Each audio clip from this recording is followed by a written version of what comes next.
Huh?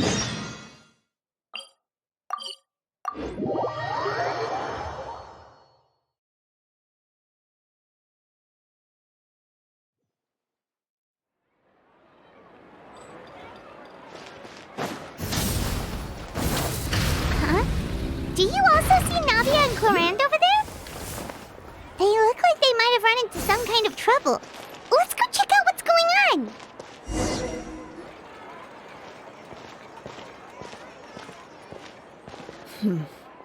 Still no dice? Not at all. And I've asked pretty much everyone in the court of Fontaine already. Lynette's ears drooped as soon as she heard that we'd have to be out and about for days on end. And Fremine, he hid himself under his helmet as soon as he realized there'd be people around that he didn't know. What about Chiori and Charlotte? I feel like both of them would be more than up to it. I've asked them already, but they're both pretty busy right now. I just gave the members of the Spina a few days off, too, so I don't want to bother them either. This is getting pretty difficult. Navia, Clorand, what's up? Oh my. Well, if it isn't my dear partners. How are you all doing? Huh. Navia? Huh? Oh, you mean... Yep, this is our chance. Do you need our help with something? Oh, precisely. My dear partners, we've got a huge problem right now that only you can solve. Whoa, for real? Absolutely. We've already exhausted all our other options. Traveler, Paimon, would you join us and play Marechaussee Hunter Judgment Day? Marechaussee what now? It's a new game script by the Tabletop Troupe, a local roleplay adventure club. Ever heard of the Tabletop Troupe? They put out games that allow you to participate in a story and roleplay characters with your friends. Oh, I've loved their stuff ever since I was a kid. That sounds super interesting. Clorand and I are both veteran members of the club. Recently, someone came up with a new script and was looking for people to help playtest it for them. And when they asked, of course I couldn't refuse. I mean, come on, a brand new script? Nobody has ever played it before. Generally speaking, scripts at that level of development have a lot of issues, but I think this one is pretty solid. The author obviously put a lot of work into the story, and the world building is also quite credible. Whoa. I know I was the one that handed you the script, but some of us haven't read it yet. No spoilers, please. Anyway, the script calls for a team of 4. Ah, yes. We're missing one final player right now. So, you're saying you'll help us out? I knew I could count on you, partner. Paimon and the Traveler are kind of a package deal. Is that okay? That's not a problem. I'll adjust the pace based on the actual number of players, and ensure that everyone has a good time. Well, Traveler, what do you think? Wanna play? Paimon will follow your lead. Well, that solves our problem. You have our thanks. Woohoo! I'll go grab the script manager from the club right away. The script manager? Didn't you just say that you gave Clorand the script? The club introduced a completely new kind of gameplay for the script. In this iteration, the Game Master's version of the script is incomplete. The script manager provides the next part of the script only after players have completed the current list of objectives. On top of that, in order to increase player immersion, the club has created some of the story's sets and scenes in real life. We'll only know where we should go once the script manager reveals the starting location. Wow, you're right. Whoever wrote this script really did put in a lot of work. And it's got a real healthy amount of suspense, right? I mean, even the GM doesn't know how the story will end. I look forward to experiencing it with you all. Why don't you go meet up with the others first? They should all be waiting at Chioria Boutique. I'll come over with the script manager as soon as I find them. Sounds good. Remember to always watch where you're going, and don't rush. You say that like I'm 6 years old or something. Let me think. What kind of character should I play this time? I just hope you'll pick up some useful skills this time. Oh, and stop trying to persuade every animal you come across.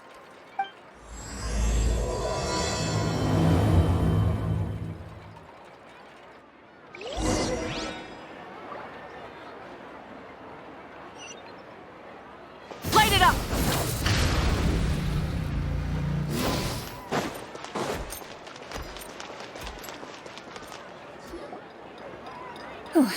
Sorry to keep you waiting. You're back!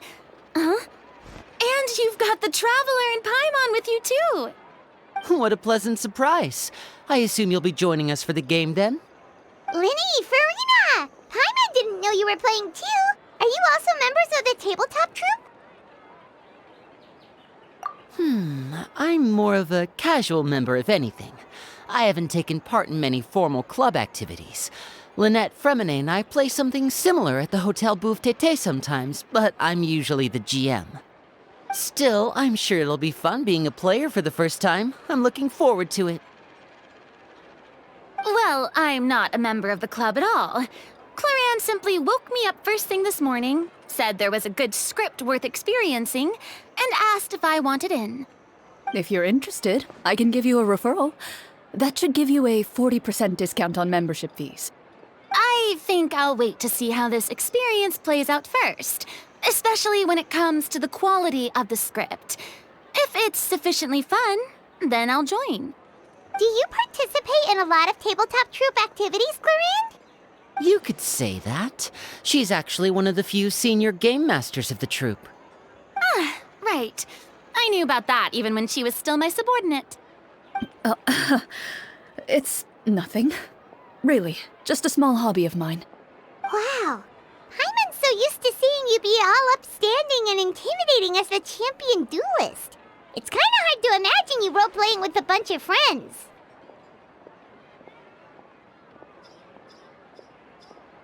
Surely you jest. I would never intentionally make things difficult for my players. I maintain a clear boundary between my professional and personal lives. The me you see at court represents the law and order of Fontaine.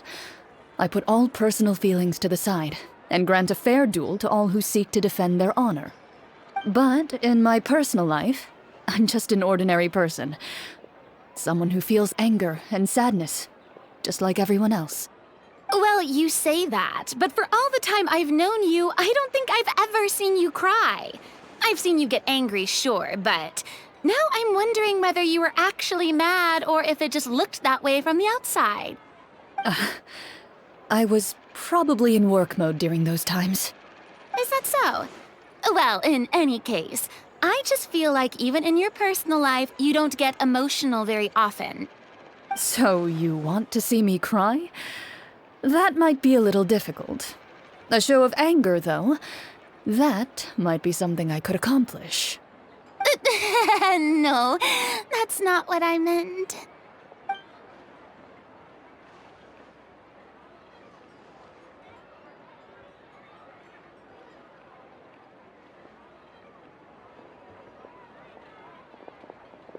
I'm back!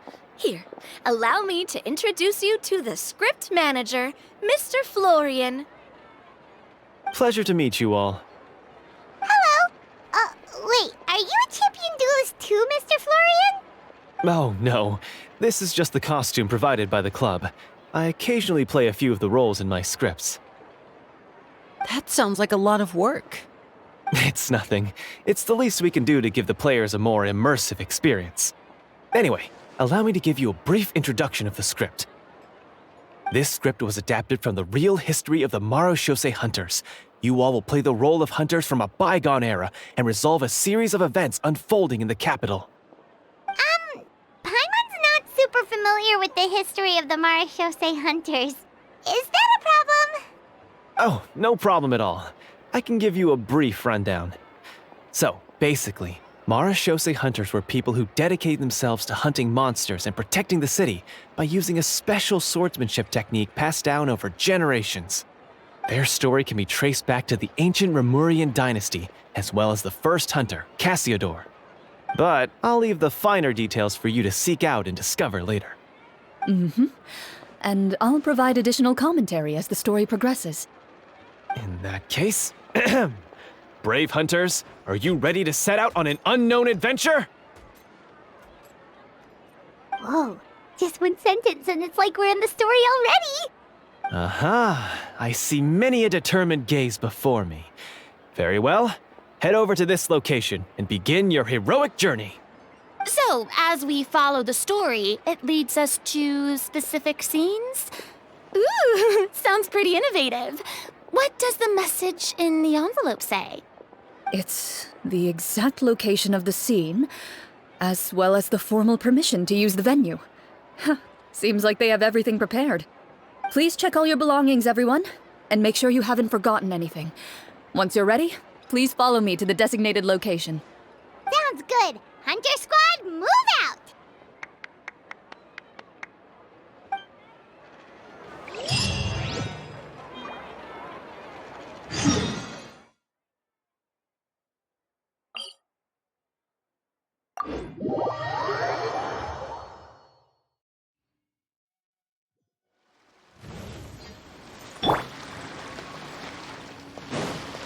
Let's fly!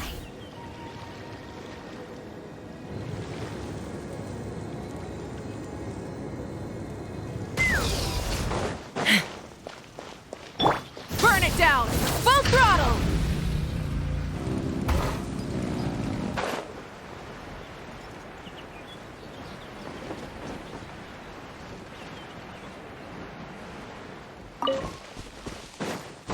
Light it up!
Whoa, they really have thought of everything. Even the phaetometer is here and ready to go for us. The phaetometer. What's that? It's a card that's used to determine action success or failure. We'll need to use it when we try to use certain skills. And what about all the dessert and tea? Is that for us as well? That's what the message said. Really? That's so nice. It feels just like a tea party with friends. Those snacks have Paimon's name written all over them! I think you might be more of a snack hunter than a Marashose hunter, Paimon. Snack Hunter Paimon reported for duty! If there are delicious snacks to be found, Paimon will track down every last one! The desserts are great. But I'm still looking forward to the story more than anything. Very fair. Then, let us begin. First, please pick up the blank character cards in front of you, and write down your name and profession. You can find an abbreviated version of the rules printed on the back of your character card. If you have any questions, feel free to ask me. In this story, everyone is a Marashose hunter. To reflect this, the club has prepared a small badge for everyone. Ooh, nice! As hunters, you have proficiency in swordsmanship and fighting by default, so there's no need to allocate any additional skill points to those areas. Swordsmanship? So there's a fighting part to all of this? Paimon's not sure she can do all that on her own. Maybe Paimon can just stick with you? Why don't you share a character card then? The Traveler will be the Marechaussee Hunter, and you can be his little floating assistant. Kinda like in real life. So, for the name, do I fill it out with the name of my character? Yep. It can be any name you like. You can use your real name too if you want. I do that whenever I get too lazy to think of a new name. Oh, so it would be like experiencing a different life, but still as yourself. That's not a bad idea. In that case, I think I'll continue to use the name Linny then. Next up is the skill sheet. You have a limited amount of skill points that you can use to learn a number of skills. The more points you invest in a particular skill, the easier it will be to pass associated checks. I'll take persuasion and investigation. Those are must-haves when it comes to missions like these. Oh, those skills sound like they'd be useful for gathering intelligence. Good idea, Navia. Just as expected of a veteran player. So, should we also take those skills then? Not necessarily. Since we're working together as a team, we could leave the negotiations to Navia and use our skill points to pick up other useful skills. For example, I think I'll take stealth and sleight of hand. That will give us more options if we run into any situations we can't negotiate our way out of. Oh, interesting. I wasn't thinking about it like that. I suppose it's not so different from an acting troupe. Everyone has their own role to play. Let me see. I'll take arts and performance. I'm not quite sure what use they'll be, but I'm not as knowledgeable about the other skills, and I am not too confident I'd be able to roleplay them well. Well, that leaves us. What do you want to learn, Traveler?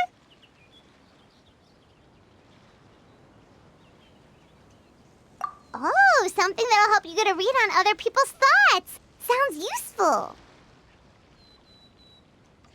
Ooh, so you want to help people when they're injured. That's nice of you.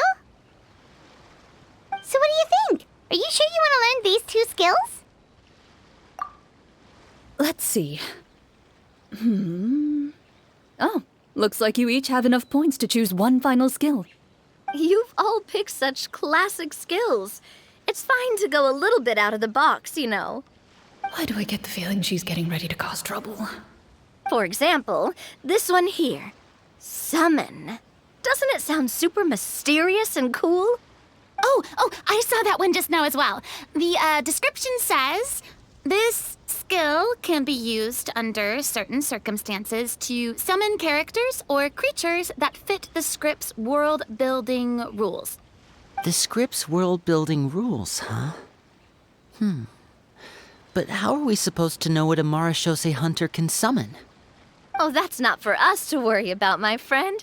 Just learn the skills that interest you, and the GM will take care of the rest. All right, you've convinced Paimon. Let's learn summon then. Paimon can't wait to see what kind of thing shows up.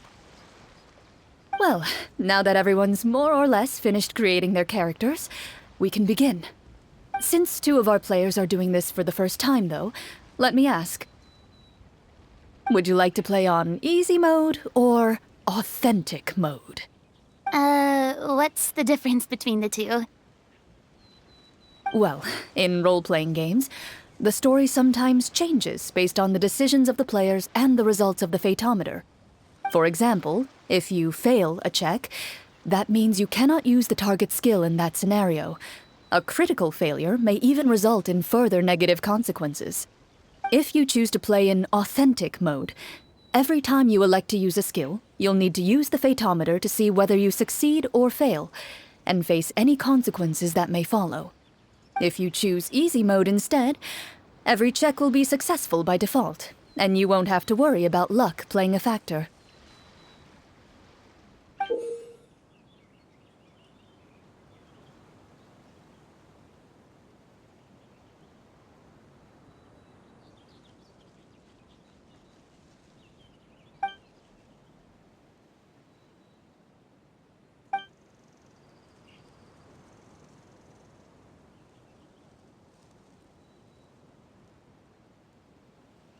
Given that I'd like to focus on the story, I suppose I should pick easy mode. I'd feel bad if I brought the team down by failing my checks. Huh? Oh, come on. Don't worry about that. RNG is the lifeblood of role-playing games. I'm going with authentic mode for sure. Never knowing what you might have to overcome. Ugh, doesn't that sound exciting? I'd rather be mentally prepared for what might happen.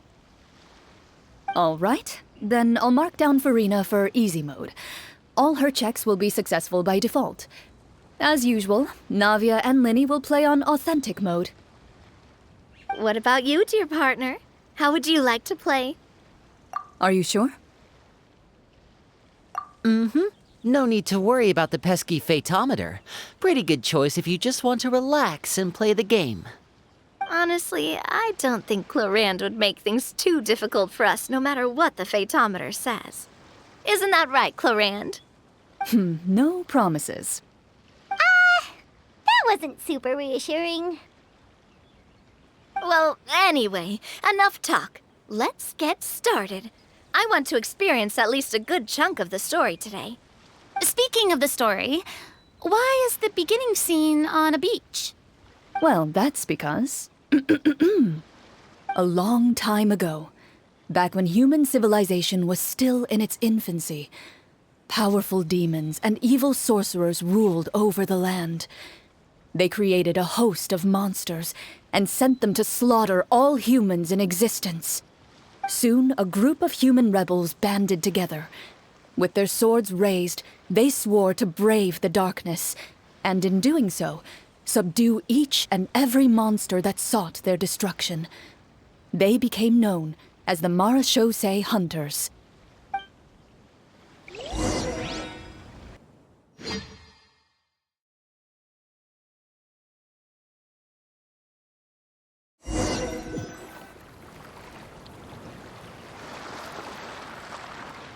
Sometime later, as a member of the Marachose Hunters, you receive a commission.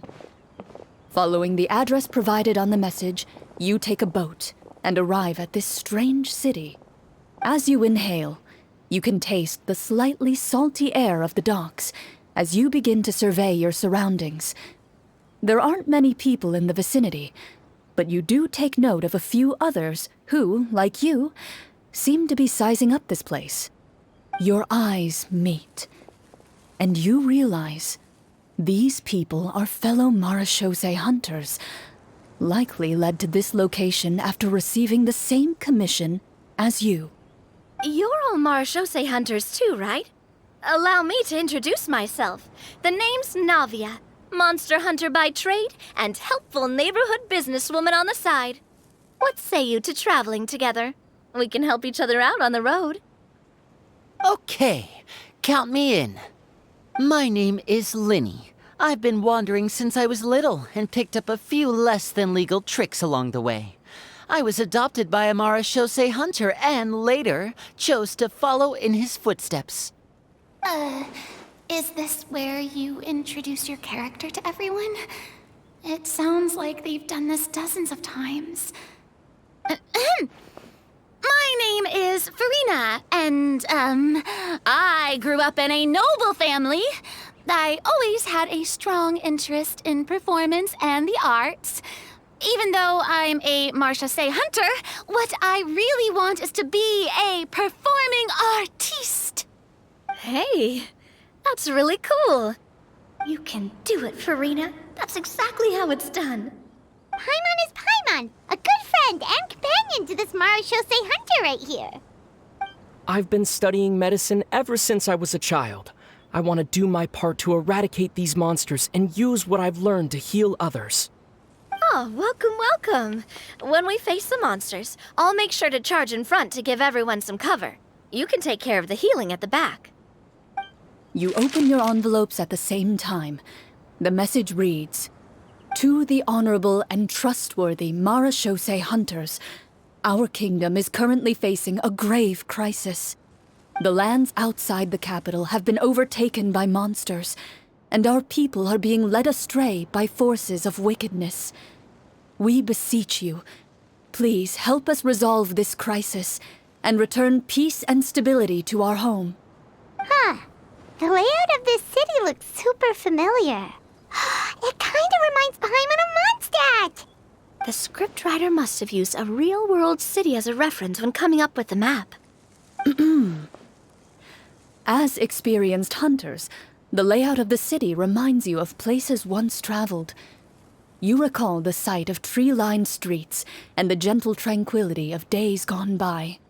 Yet, as you regard the city in front of you, it appears to be little more than an empty shell. Its hollow gates are open to you, beckoning you to come forth and bring salvation back to the town. I carefully read every line of the letter and turn my attention to the signatures at the bottom. Who issued this commission to us? You see a long string of unfamiliar names. It would seem that many of the residents of the city issued this commission together. They sensed that things were not right within the kingdom and sent a distress signal to the outside world.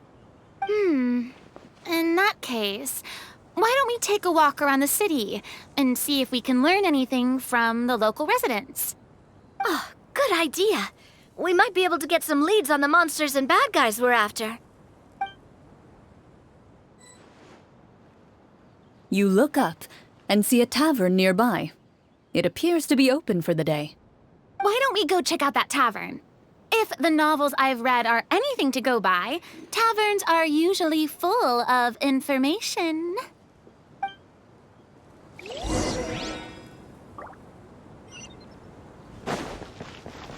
As you approach the tavern, you find a plainly dressed woman standing nearby. She appears to be rather troubled about something.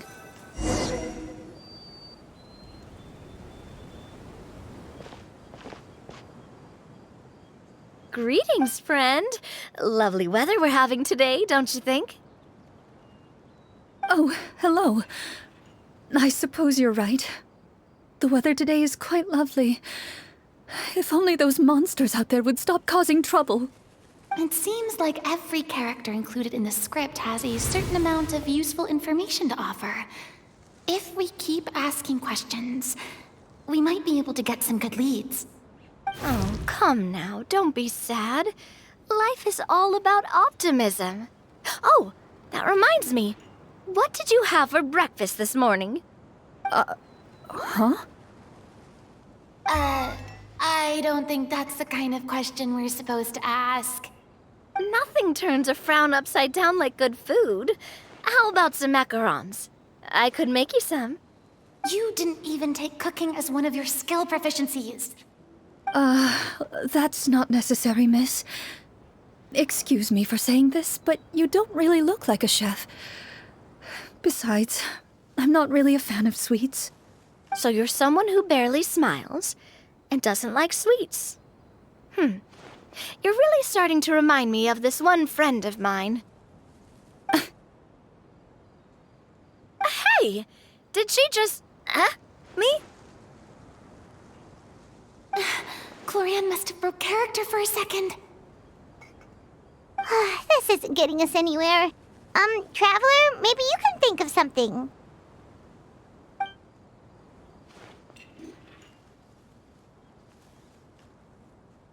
The results of insight checks aren't disclosed to the players, so I'll be the one consulting the phaetometer.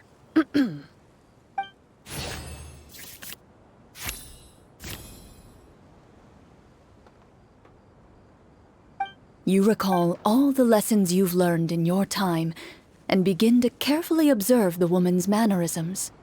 You notice that when she's quiet, she has an empty look in her eyes, as if her thoughts have drifted to a place far, far away.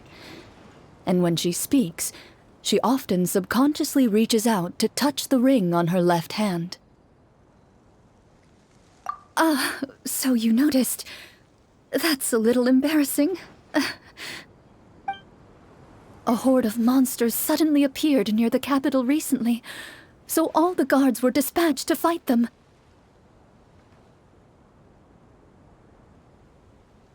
Do you remember when those monsters appeared? I'm not completely sure. All I know is that my husband was dispatched to fight them 3 days ago. Do you know where he was sent? It all happened so fast. When we said our goodbyes, he couldn't even tell me where they were sending him. You have our thanks, friend. We'll find and defeat those monsters as soon as possible. We sincerely hope your husband will be able to return to your side soon. Thank you. Don't worry. We'll find him. Just try to remain optimistic and wait for good news. We don't always get to choose what happens to us. But we do get to choose the little things, like what we eat and how we respond to the things life throws our way. I hope that one day, you too will recognize the power of something as small and inconsequential as a delicious dessert. I'll do my best. You bid farewell to the woman, and continue your journey further into the city.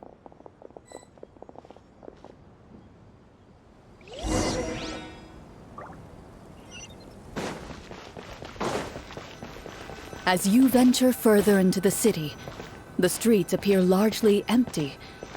An elderly woman walks past. You see her shake her head as she puts away her wrinkled wallet. A nearby merchant folds his arms and gives you a disdainful look. You get the impression that he's someone who has long gotten used to the sight before him.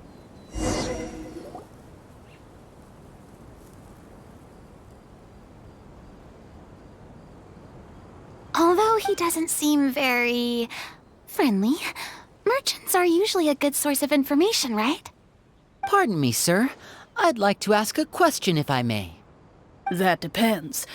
How much are you willing to pay? How about this much? What do you take me for? Some lowly beggar? You can't even buy half an onion with that amount. Surely an onion can't be that expensive, right? What do you know? War's nearly upon us. Everything costs several times what it did before. If you're not gonna buy anything, then scram. Whoa, what a nasty guy. Maybe we shouldn't even bother talking to him. But he still might have information we need. Traveler, can you think of something? Sir, we came to this city to solve the very problem you seem to be referring to. The war you mentioned, would it happen to be against the monsters outside the city? If you happen to be well informed and know a thing or two about what's going on, we'd appreciate it if you could share that information with us. After all, the sooner this problem gets resolved, the easier it will be for you to do your business.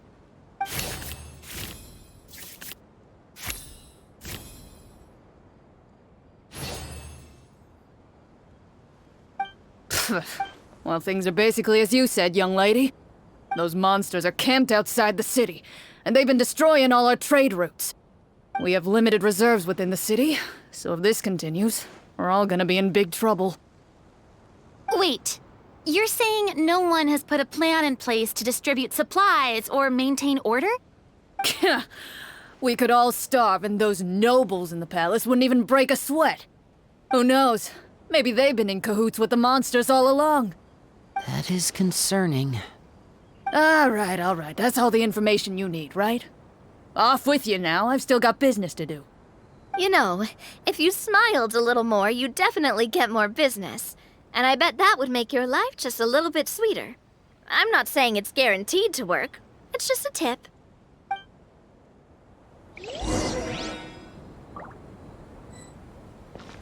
Should we try to go somewhere with more people? Oh, how about the city square? Follow me. Before you lies the city's central square. You see a man with a slightly anxious look on his face, pacing back and forth, his head hanging low. He doesn't seem to notice your approach. Still immersed in his own thoughts, he shakes his head and lets out a long sigh. This guy seems promising enough. Maybe I can get some information out of him. Hello, sir. Is there anything I can do to help you? Wait, you're... I'm... Oh, dear goodness! You're a Marashose hunter! You recognize us? Ah, are you one of the people who wrote the commission letter? Yes, yes! Oh, I didn't expect you to actually come! Oh, what great news! The city is saved! What happened here? Alas, we once lived comfortable, carefree lives. This city used to be free of monsters. The first Marashose hunter, Casiodor, the Golden Hunter, he was the one who drove them back. However, monsters have once again surrounded the city.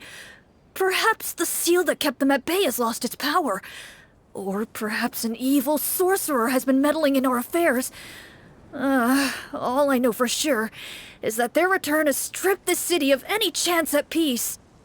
Are there not enough soldiers to drive them out? It's not a question of numbers.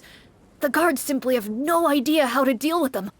Most people my age have never even seen one of the monsters, much less been trained to fight against them. What's worse, many of us don't even know the history of the Marashose hunters anymore. When I was a child, though, my grandfather would tell me stories about how the Marashose hunters drove back the monsters. So, on the off chance that something might come of it, I decided to reach out to you. To be perfectly honest, I was starting to think all those stories were just tall tales. But now that I've seen you in person, I finally know that it was true!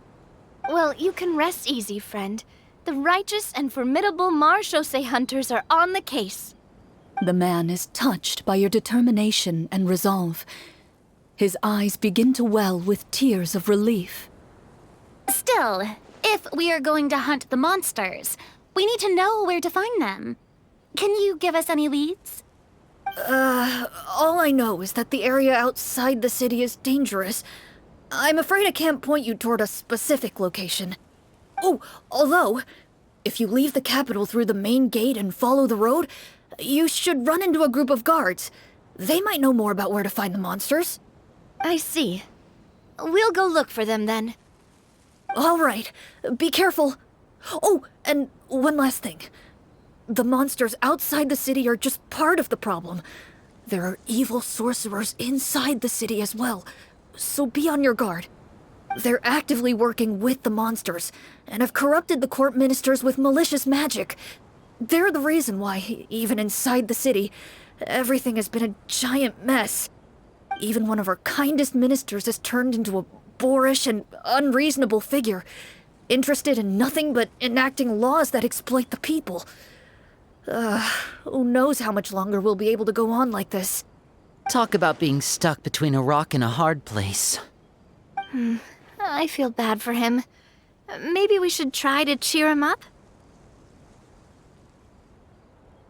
Huh? Like, now? Is this really the right time? I appreciate your kindness, but for now, it's more important to focus on the crisis at hand. Brave hunters, I leave the future of this kingdom to you.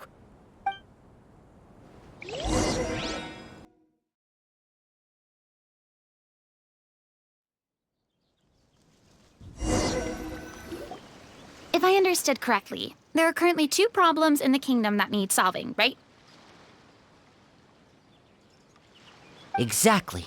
We need to defeat the monsters outside the city and take down the evil sorcerer stirring up trouble from within. But which problem should we tackle first? Well, this seems like a good moment for a break. Take some time and discuss what you want to do. Let me know when you've made your decision. I really didn't expect the people in the city to keep us at arm's length like that. I totally thought the hunters would be treated like heroes. Well, Clarence said the script took cues from the real history of Fontaine, right? Maybe the real-life Marashose hunters were also treated like that. I wouldn't say it's a perfect representation of history, but there are definitely some similarities. Would you like to hear more about it? Sure. As long as it doesn't spoil anything in the script. You've brought up bits and pieces of the hunter's history before, but it was all in passing. Paimon wants to know too! The hunters were super powerful, right? Were they all from a special line of supernatural beings or something? Kind of like the yokai in Inazuma? No. All Marashose hunters were ordinary mortal fighters. The only thing that set them apart were the special sword techniques passed down over the centuries. Huh? So you mean anyone could become a Marashose hunter? In theory, yes. All you would need to do is survive the rigorous training and master the swordsmanship techniques required to fight the monsters. Still, most people dropped out at the early stages, and others called it quits the minute they saw a monster in person. To become a hunter, you must be strong in both body and mind. What kind of monsters did the hunters fight exactly? Oh, and the evil sorcerer the script mentions. Did they exist in real life too? The land of Fontaine once played host to an ancient dynasty known as Rapperia. After that dynasty fell, monsters began to appear, intent on obstructing humans from establishing a new social order. One of the ancient sorcerers of Rapperia used his power to assemble a formidable army of golems. He sought to use that force to establish himself as king. Now, wait a second. Don't tell me that guy was the inspiration for the evil sorcerer in the script. We still haven't found any in-game information on him yet. So, why don't you talk about someone else for now? Well, I wasn't planning on going into anything you might be able to find out in the game. But if you want me to talk about something else, then... How about Casiodor, the Golden Hunter? Or Egeria, the ex-Hydro Archon? Wait, but those people are all from a super long time ago. Where did you learn all this, Claran? From my master. Huh. By master, you mean Miss Petronia? Is someone you know? Absolutely. Miss Petronia and my father were good friends. Back in the day, she would often bring Clorand over to play, but then... Let's not get off topic. Anyway, back to what I was saying. Responding to Egeria's call, a number of warriors followed Casiodor into battle against the monsters. This group of warriors, under Casiodor's leadership, became known as the Marashose Hunters. Yet, as Fontaine entered an era of peace, their work gradually became obsolete. The Marashose Phantom, originally an association made up of hunters, eventually came to be predominantly comprised of Melusines. Ah, I see. That explains why most of the people in the script have forgotten the hunters or think of them as nothing more than a legend. Is that really a bad thing, though? It can get tough always being the one shouldering everyone's expectations. Depends on who you ask, I suppose.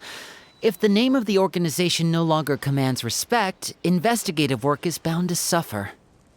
Speaking of investigations, which problem should we tackle first? Monsters or evil sorcerer? I vote monsters. That's the main duty of the hunters, right? We can come back to the sorcerer later. Well said, Miss Farina. Plus, if the sorcerers really are the masterminds behind this whole thing, defeating the monsters could give us some clues on their intentions as well. What about you, partner? What do you think? I mean, you're not wrong. But those characters are usually the ones pulling the strings behind the scenes. More often than not, they're very formidable opponents. Going after them now might be jumping the gun a little bit. We don't want a total party kill on the first day, right? With Clorand as the GM, I wouldn't rule out the possibility. Then it's settled. Let's go hunt some monsters. All right. After some discussion, you decide to turn around and head out of the city.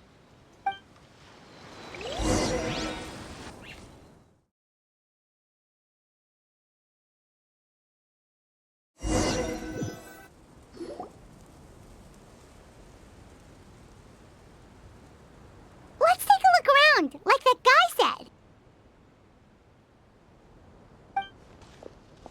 You there! Outsiders, halt! Who's there? An armored man approaches you.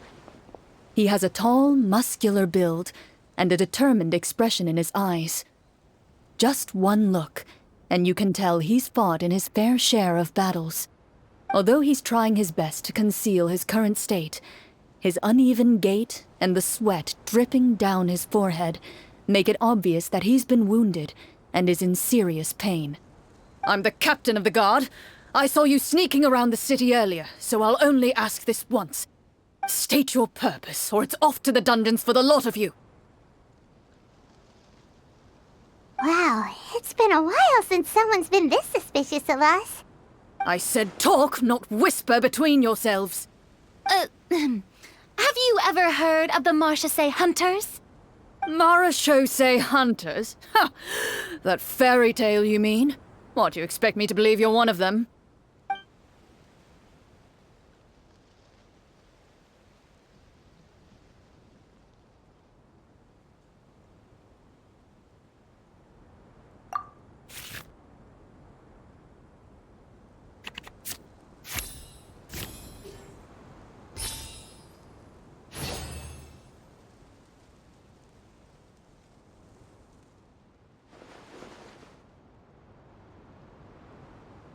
Using your knowledge of medicine, you're able to deduce that the injury on his calf was a monster's doing, and the wound has already begun to fester. As you check him over, he looks at you with suspicion and retracts his injured leg further back. I'm a doctor by trade. Please, let me redress your wound. You don't have to suffer like this. The man appears somewhat disgruntled at having been exposed, but soon relents and raises his leg for you to take a better look. He allows you to apply a poultice of specialized medicine to the wound, and it appears to bring him much relief. The tension in his brow eases. All right. Guess you lot might actually be real Marachose hunters after all. In any case, you've successfully treated my wound. So, what do you want to know? Do you know where we can find the monsters, or the other guards who are fighting them? He informs you of the various locations where monsters have appeared. He looks in that general direction with a pained gaze, as if a thin, invisible thread is pulling on his wound. Some of our new recruits have never even dealt with a petty thief, and now they're out there fighting monsters. If it weren't for this cursed leg. Oh, please, sir. Don't get too worked up. You need to focus on your recovery. Just leave the monsters to us. We're Marachose hunters, after all. Hearing you say that, a glimmer of hope flashes in his eyes. But it disappears almost as quickly as it came. Those monsters aren't easy to deal with. But if you insist on going, I won't stop you either. I just hope all the guards will be able to come back to their families alive. I wish you the best of luck.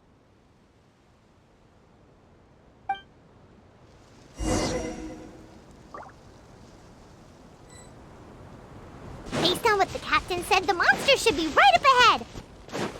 Let's go. Hopefully we're not too late. As you approach the battlefield, you see numerous people lying by the side of the road. They appear to be dressed like guards. Their faces are filled with desperation and terror.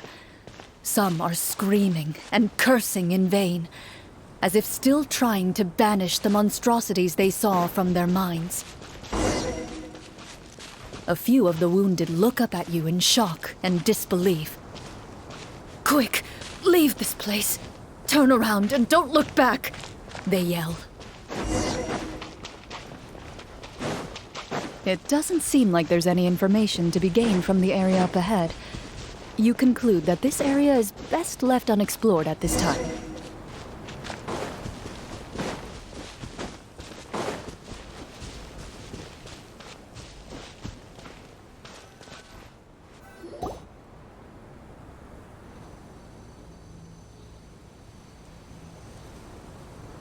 This is the place he mentioned, right?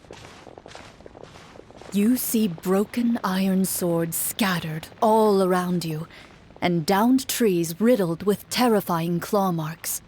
All the signs point to one thing. A truly devastating battle just took place here. Be on your guard, everyone. The monsters might still be around. Before you can finish your sentence, you hear rustling sounds from the surrounding bushes. The monsters have emerged. They close in on you without fear. You get the impression that, in their bloodthirsty eyes, you're just another meal for them to devour. A little help here! This thing wants to eat Paimon! Your battle round begins now.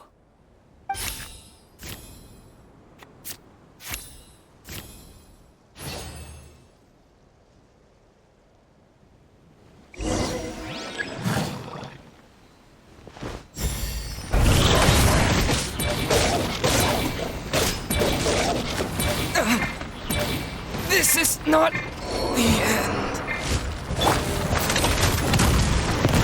That's the way! Let's get this show on the road!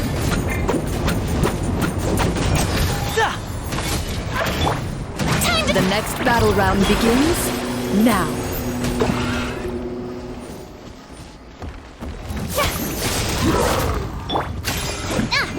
Watch out! The monsters let out a terrifying roar of anger and resentment before dissipating into thin air. Ugh, thank goodness it's over. We're lucky the Marashosei Hunter class came with all those preset skill points. Otherwise, we would have been in some real trouble. I never knew the Fatometer even determines the amount of damage you inflict. If you get unlucky, isn't it just game over right then and there? That's part of the fun. The uncertainty of fate is what gives these games their appeal.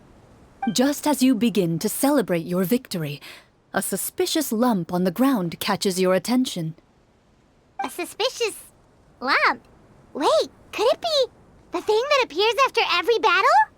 I walk up to it, crouch down, and begin to carefully examine it. I've still got my right glove on, so it should be fine for me to touch it, right?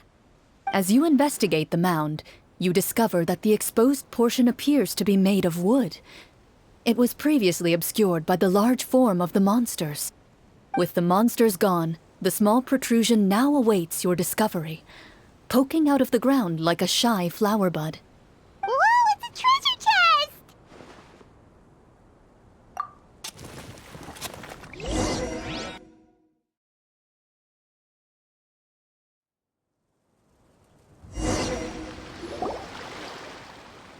With everyone's help, you successfully excavate the wooden chest from the ground.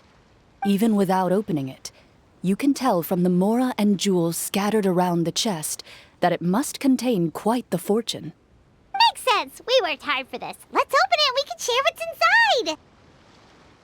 inside. I can understand your excitement, Paimon, but think about it. Doesn't it seem like there are people out there who need this treasure more than us? Yeah. Think about all the people suffering in the capital. Or all those guards who got hurt fighting the monsters. Wouldn't it be better if we gave the treasure to them? Wait, is that how it works? Paimon thought since we were the ones to dig it up, we could just take it for ourselves. Well, let's put it this way. Any decision you make during a role-playing game can impact the future course of the story. But would the people really believe us? It's hard enough for us to prove we're Marashosei hunters. What if they think we procured the treasure illegally? They might get even more suspicious of us. That's definitely something we should consider. Maybe we can come up with an explanation in advance. Well, if donating it could cause that much trouble, why don't we use it to buy some gear and fill up on good food? Then we'll be ready to fight even more bad guys. Looks like you're facing a difficult choice once again. Well, it's getting late. Why don't we call it a day for now? Wow, where did the time go? I'm not sure if it's because I'm having so much fun with you all or because the story is particularly enticing, but I feel like I could almost keep going. Here, here. Ooh, how about we play through the night? I'm not sure I'll have enough energy for that. Yeah, that won't work for me either. Lynette will give me an earful if I get home too late. I understand how you feel, Navia, but we have to change venues for the next part of the story anyway. Huh?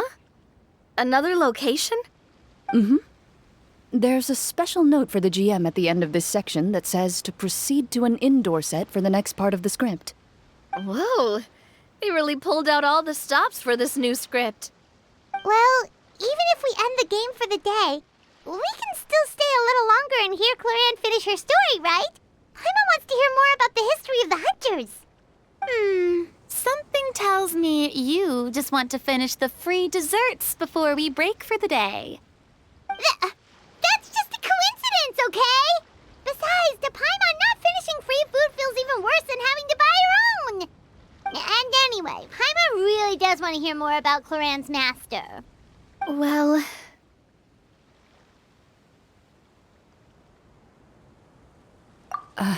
It's nothing. I appreciate the concern, but it's all in the past. It won't do any harm to share these things now.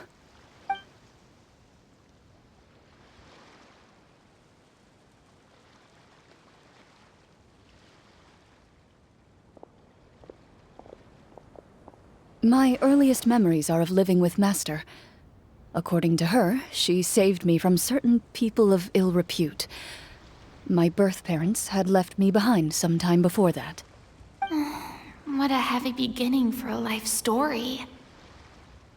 Master was a fascinating individual, if inexperienced in the ways of raising children.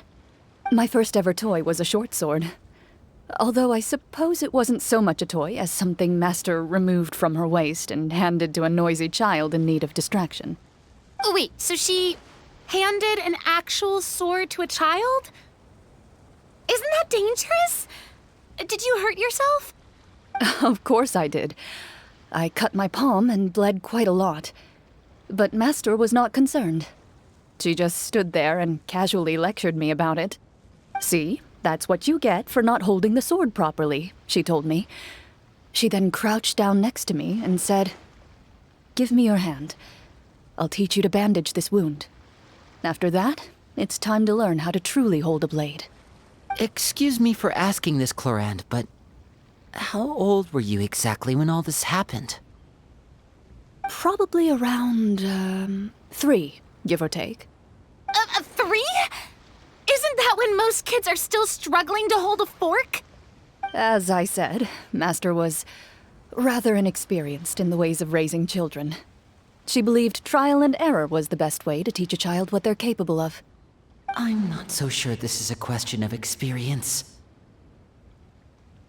I didn't see anything wrong with her ways at the time. And anyway, children don't get to choose how they're raised. Oh, she did bring me back a pet from Liyue once. It was a Geovishap hatchling. A Geovishap hatchling? For a pet? That seems even more dangerous.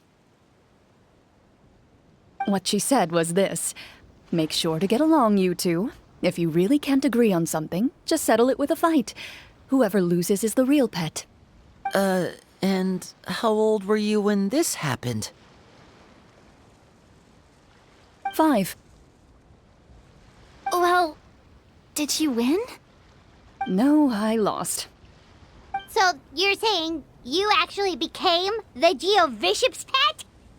Yes, but only for a week. By the end of that week, I defeated it in combat, and we've shared a cordial relationship ever since. That really doesn't sound like the kind of childhood someone should have. Later on, I gradually understood that Master most likely didn't know any other way to raise a child. She was a marechaussee hunter, but I never heard her bring up her own parents. Thanks to her, I learned how to navigate the forest by the age of 6, and could hunt monsters in the wild by myself the year after that. Even though the training she subjected me to was strict, she always made sure to take me traveling when she had the time. We met many of her friends during those days. That was also how I met Mr. Callis and his family. I still remember the first time we met. You were too scared to join our picnic and hid behind Ms. Petronia the whole time. I still hadn't really met many children my age at that time, so I didn't know how to interact with others. After that, though, you started coming over a lot. You loved challenging people to shooting competitions, remember? I don't think many members of the Spina ever beat you in one of those. I had a lot of fun during those days. I enjoyed them too. Oh, do you remember that one time we went exploring around the Spina together?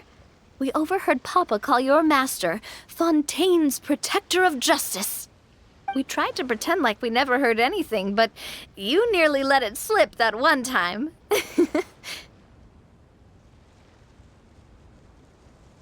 Protector of Justice?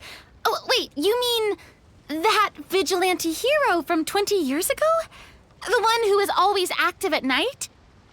Yep, that would be her. She often would put on a black cloak and go out at night. I never knew where she went or what she was doing.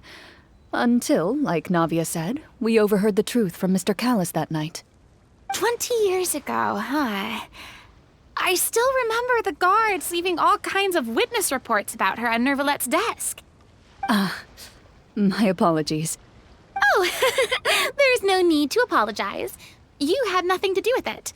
And anyway, everything she did was for a good cause. Although, calling herself the Protector of Order was a bit much. Especially when she deliberately operated outside the law.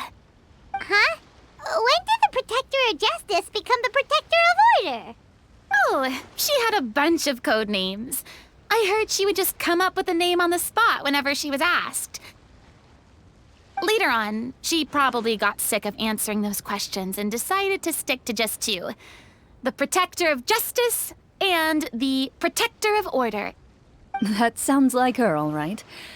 I bet she forgot which of the two she'd use by the time she got back each night. Well, she certainly sounds like a fascinating individual. With her strong sense of justice, it's no surprise her student followed in her footsteps. It's true.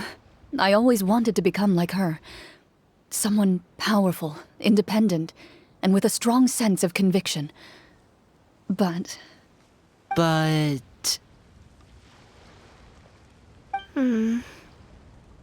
She suddenly disappeared the night I turned 10 years old.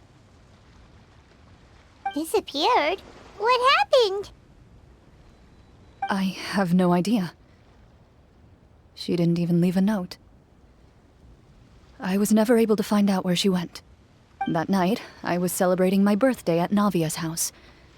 But Master never came to pick me up. When I returned home on my own, it was to an empty house. When she still didn't appear after a few days, I went to Mr. Callis's house to ask about her whereabouts. But he only shook his head. Papa probably didn't know either. I know he sent a few people to investigate the matter in secret, but they never found any credible leads. Don't worry, I understand. To be perfectly honest, given Master's personality and way of doing things, it all made a lot of sense. If I had to guess, I'd say she probably used it as an opportunity to force me to become independent. Just like how, when a litter of kittens reaches a certain age, the mother willingly leaves them behind. Were you upset, Clorinde?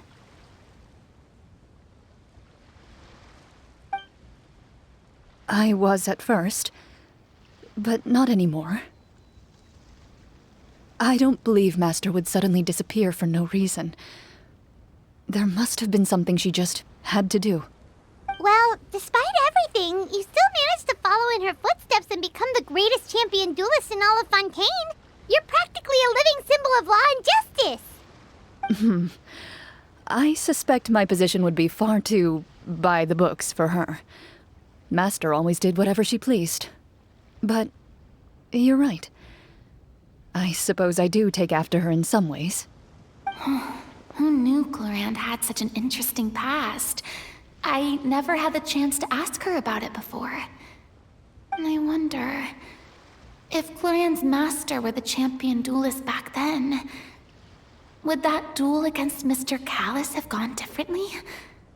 Oh no. Judging by the atmosphere, Cloran and Navia are probably thinking something similar.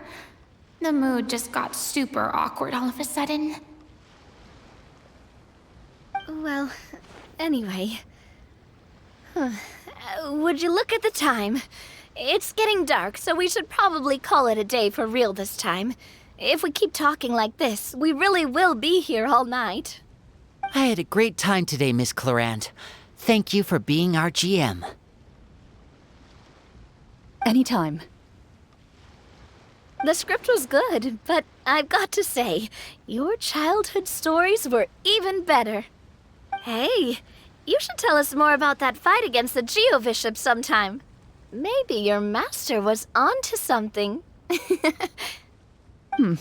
You could be right. What does she mean, onto something? I certainly don't know any 5-year-olds who want to fight a bishop in their spare time. Guess I'll head back as well. I need to save my energy if I want to continue enjoying the story tomorrow. You're that excited to hear about my fight with the bishop? I was talking about the script.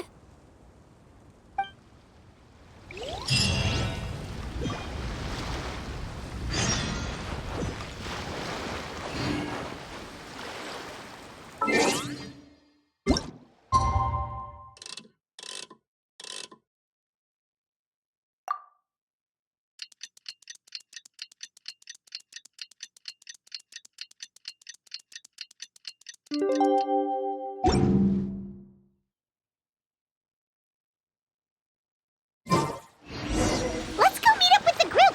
Paimon's really looking forward to today's story.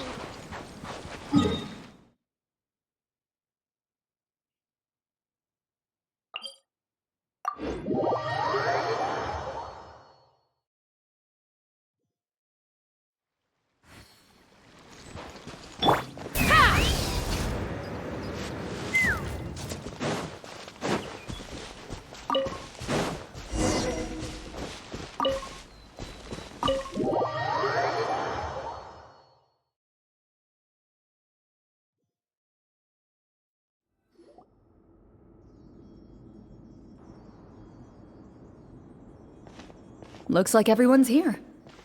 Now, before we begin, why don't we finish where we left off yesterday? There was an important decision to be made, yes?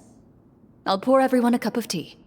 Is that really the most important part, though, Clorant? Paimon's more concerned about our current surroundings. Heavy walls, cold railings, dim lights. This is obviously supposed to be a prison. I admire the work put into the set. Still, it's obvious the scriptwriter has never paid a visit to the fortress of Meripede. So the set is going to be a part of the script?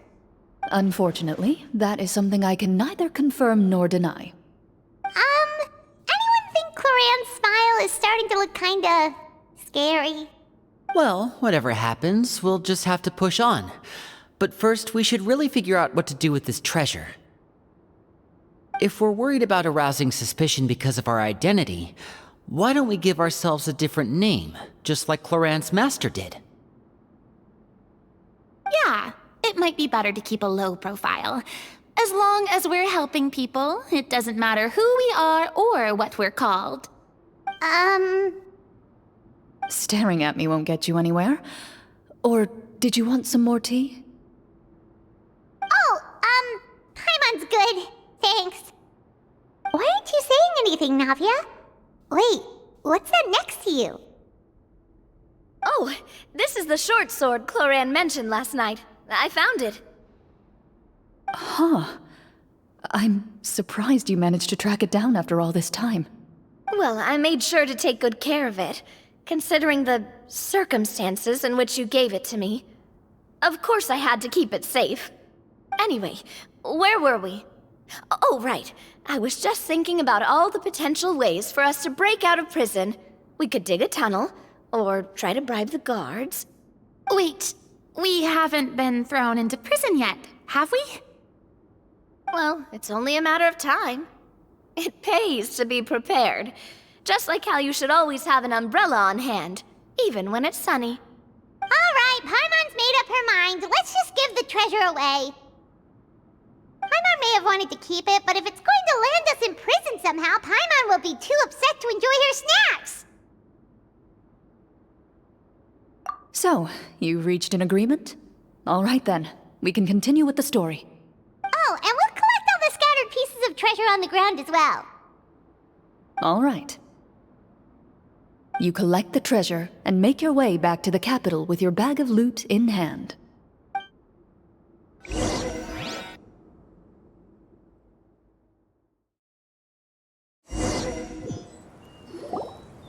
The city is still shrouded in a gloomy, oppressive atmosphere, but your spirits are surprisingly high. In places where sunlight struggles to reach, you generously share your wealth with the children, the elderly, and the poor in urgent need of help. Thank you, kind soul. The elderly woman's look of gratitude follows you as you walk away, her eyes never leaving your back until you move entirely out of sight. However, there's still quite a bit of Mora remaining. It appears you haven't made much progress. She's probably trying to tell us to speed this up. We need to hurry up so we can address the sorcerer problem. Should we go find that man again at the square? He seemed like a pretty responsible guy. I'm sure he knows the people here far better than us. Oh, good idea! Just as you start to make way to the square, intent on finding the man again, there's a voice.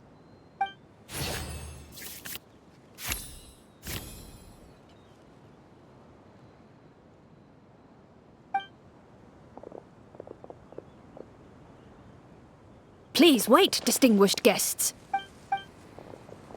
Several strange guards suddenly call out to you. They run forward to meet you and proceed to politely pay their respects. Greetings, gentlemen. Are we being invited for afternoon tea? Surely you jest, my lady. That would not be our place. It is His Excellency the King who requests to meet with you. Please come with us.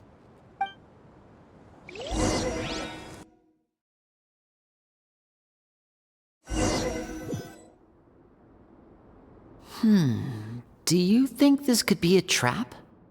Well, we have to investigate the court at some point, right? Meeting the king himself would be a fantastic opportunity to do that. I say we go for it. If something happens, we'll just turn the whole place upside down. That sounds a little intense. After a quick discussion, you nod to the guards and agree to follow. They lead you all the way to the audience hall of the palace. Gilded tables line both sides of the hall. The space itself is adorned with all manner of expensive antiques, glass shelves, and silver candlesticks. The items appear quite ordinary in size and dimension, yet their presence somehow makes the emptiness of the hall feel even more surreal and ominous. Wow, it's so luxurious! The elderly king, clad in a magnificent robe, sits upon the deep crimson throne before you. He wears above his head a majestic crown, with a gemstone the size of a bird's egg set right at the very front. As you observe it, you see a complex pattern of light reflect off its surface. They're here, Your Majesty. A man dressed in dark clothes, likely a minister, shields his mouth with his hands and bends down to whisper a few words to the king. After a moment, he lowers his hands and stands back up. His gaze shifts to fixate on your group, but he does not move from his place at the king's side. The king does not appear entirely aware of his surroundings. The man by his side, though. We should keep a close eye on him. The king remains still and says nothing. The minister is the one who speaks. Esteemed guests, allow me to thank you for coming to our faraway kingdom. Unfortunately, His Majesty the King finds himself quite exhausted from work. So please allow me, his Prime Minister, to welcome you in his stead. I've heard tell that your group, the Marechaussee Hunters, used your exceptional ability with the sword to repel the monsters near the capital. Such a great deed deserves to be rewarded. However, seeing that I was not fortunate enough to observe such a feat with my own eyes, you'll forgive me for seeking to verify the truth by speaking to you myself. Well, we've got nothing to hide. You brought us here to talk, right? So we'll just explain what happened.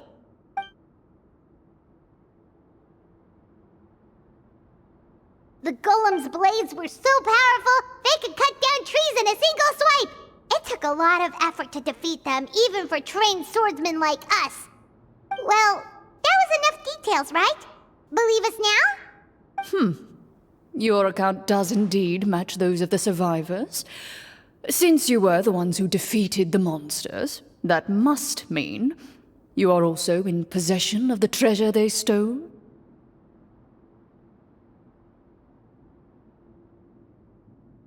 Well, we did take the treasure, but... How did he know about the treasure? Then I must ask that you return it at once. It belongs to the kingdom. Wait, but didn't you just say that our great deed deserved a reward? Shouldn't the treasure be considered a part of that? Yes, that was indeed what I said. But you seem to have forgotten a very important distinction. Only that which is freely given by the king can be considered a reward. Taking the rightful wealth of a kingdom without said permission, on the other hand, is a crime. But that's completely unreasonable. Yeah, that makes no sense! If it weren't for us, the treasure would still be buried underground somewhere! Maybe so, yet the fact remains. You tried to dispose of the treasure without reporting it to the court and without receiving permission, yes? What, no answer? Surely you're not insinuating that you, a group of legendary marechaussee hunters, sought to take the treasure for yourselves? Well, what about the king? Is he just gonna let this guy talk for him the whole time? Clad in his magnificent robe, the king remains seated, with his hands resting on either side of the throne. His posture is rigid and unmoving. He stares forward with an empty look in his eyes, completely unmoved by the events before him. From the look of things, could the Prime Minister be the evil sorcerer? Or could both the King and the Prime Minister have fallen under the evil sorcerer's control? I would like to observe the number of guards stationed in the hall. The guards in the palace appear fully armed, their expressions solemn. Sensing the tense atmosphere in the room, they stand at the ready, each with a hand placed upon the hilt of their sword, as if prepared to draw their weapons and surround you at a moment's notice. Well, there goes my plan to turn the whole place upside down, I guess. It appears we've been visited by nothing more than a group of ill-intentioned imposters.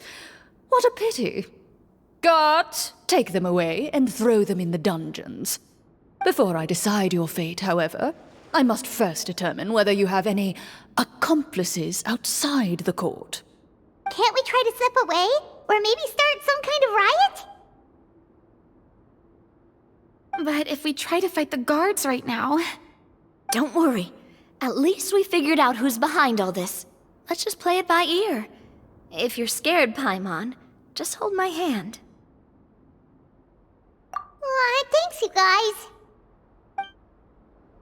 You allow yourself to be led away by guards surrounding you on both sides.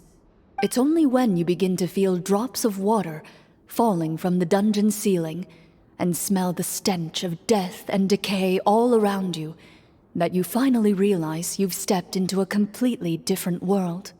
Stay here, and don't try anything funny. The guards lock the cell door and leave without looking back. Wait, sir! Your voice echoes through the dark hall, but the only response you receive is the sound of water dripping from the ceiling. No! What should we do now? Carve out a new path of fate with our own two hands, of course. I draw my weapon. You reach toward your waist, but find nothing there. You now recall that your weapons were confiscated before the guards locked you in the cell. The bag of treasure along with them. What about that knife I hid in my boot? When did you hide it in there? When I was thinking about digging a tunnel. Rejected. You failed to inform the GM of this course of action. Moreover, the guards would have conducted a thorough search before throwing you in prison. And the keys to the cell aren't anywhere to be seen? Correct. You don't even feel a lock hole on the cell door.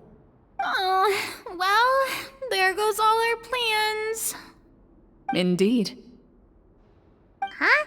Why are you the one saying indeed? Because that statement holds true for me as well. This is where the script ends. What? But that's a terrible ending!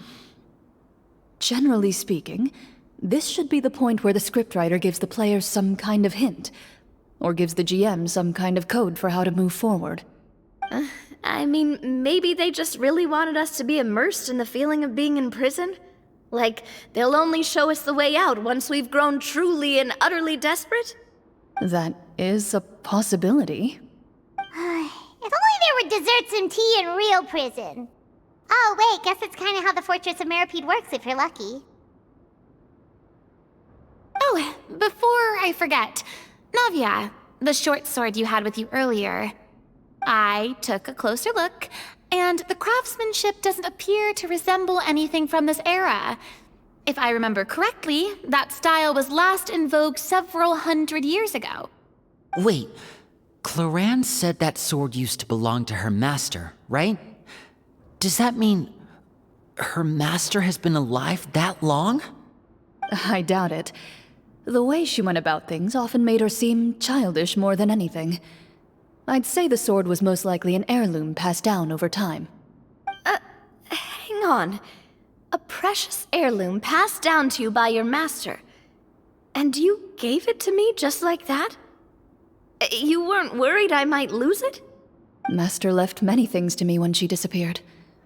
There was the sword, an old key, and a good amount of junk she probably just didn't want to take with her. I gave you the sword back then, because I didn't want our friendship to end.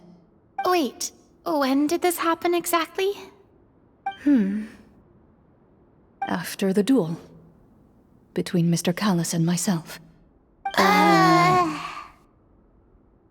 Before that, Clorand would have meals with us and even stay over at the Spina some days. She was on great terms with Papa as well. After the duel, though, there was a period of time where we simply didn't know how to face each other. She entrusted this sword to me, and never came back. We were both sad, and conflicted, and totally overthinking everything as a result. Whenever I looked at this sword, I couldn't help but wonder if Miss Petronia had never introduced us to each other at that picnic. Maybe part of the sadness I was feeling could have been avoided. Back then, it felt like I hadn't just lost a father, but a close friend as well. No one can change the past. The most important thing is that you two found your way back to each other and can enjoy things like this together. Yep, you're right. I'm sorry, you two. I didn't mean to bring up any sad memories. Think nothing of it. No one here is at fault.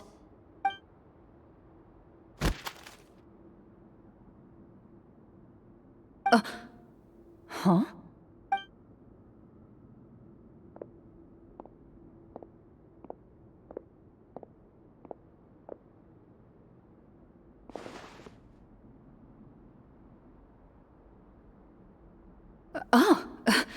Looks like the next part of our script is here.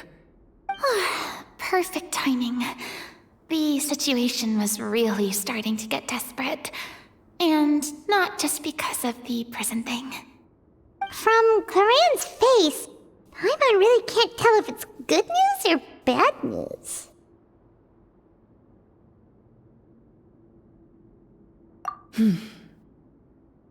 Water continues to drip from the ceiling.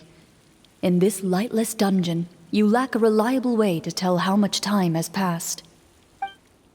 Eventually, you get used to the unpleasant odor of straw, mold, and rust, and find yourselves alternating between fits of drowsiness and despair. Suddenly, you hear footsteps outside the door. Heads up, everyone. Someone's coming. Gather close, everyone, and keep your voice down.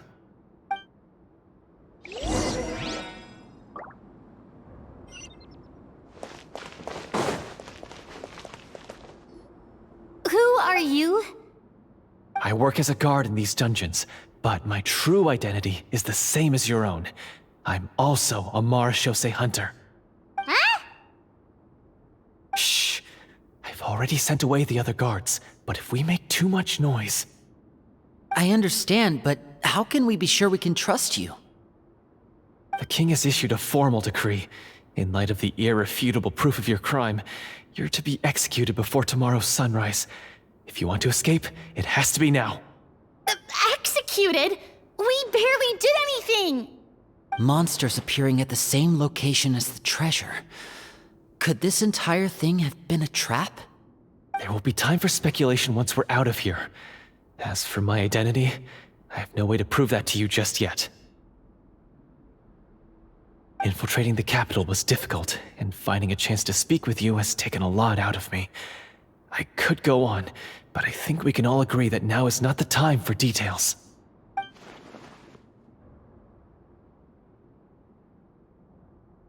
Have you seen our weapons anywhere, sir? Don't worry, I brought them with me. They're just behind the door. Still, these weapons alone won't be enough to defeat the true enemy behind the scenes. His faction is too powerful. The guards are all under his control, and he's even stationed a number of golems in various rooms throughout the palace. To defeat him, you must find a secret vault. It is said that within that vault, the marechaussee hunters of the past left behind a treasure with the power to defeat the sorcerer. You're not coming with us? No, I'll remain in the dungeons to deal with the guards. I'll try my best to distract them so they don't go after you.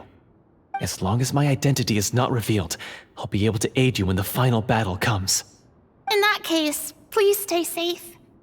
Thank you for your concern. I will do my utmost. As for the location of the vault, here, this map should lead you there.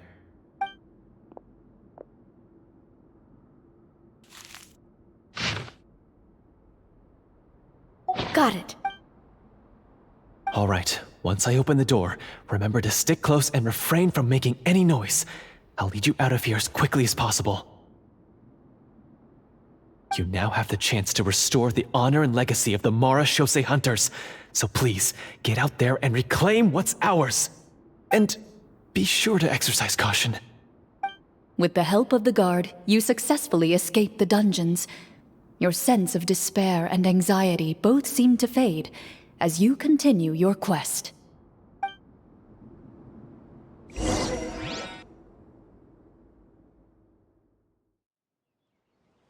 Wait, we didn't get to use our skills at all while we were in prison. Who knows when we're gonna get the chance to use that cool summon spell? That is a pity, but we can only continue to move forward.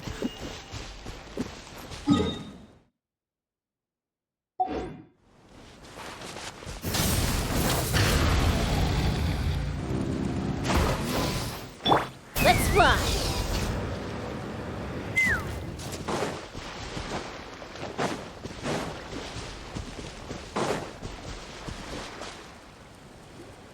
This should be the place marked on the map. This bit of rock certainly looks suspicious. Well, I'd say an investigation's in order then. Plus, if all else fails, we can just blow it up. Wow, you really meant that. Before you lies a serene stretch of open water, its surface shimmering a brilliant shade of sapphire blue. Well, guess this means it's time for a swim.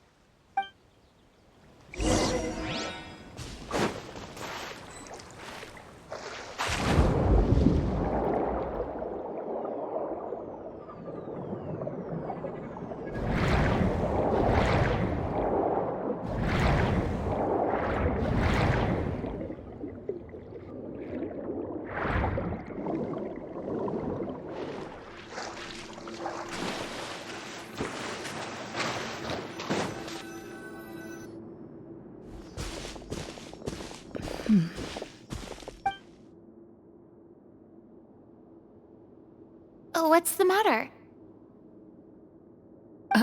It's nothing. As you step into the cave, you find yourself in an eerily quiet space. Before you lies a narrow passageway that appears to trail off endlessly into the distance.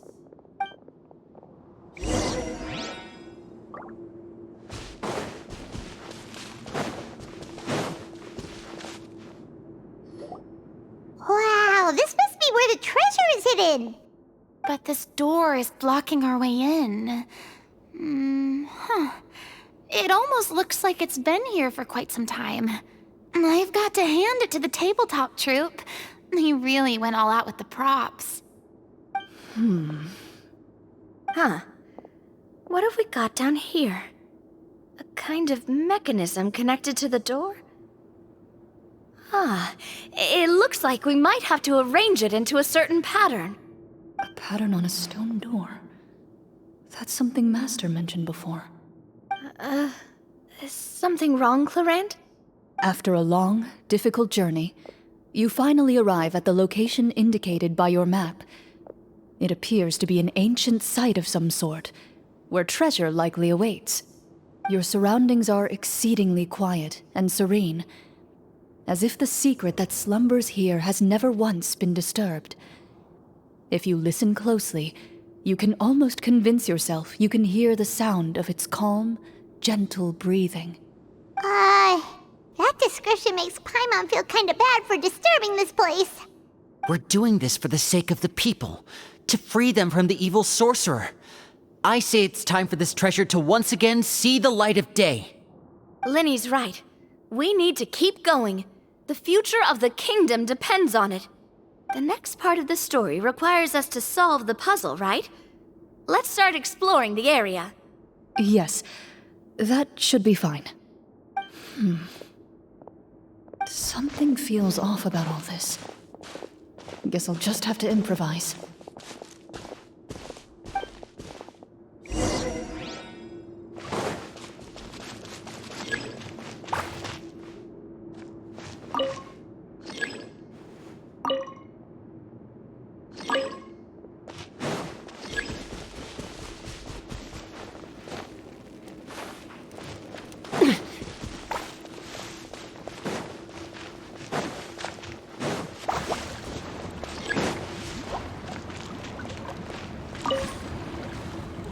I found something!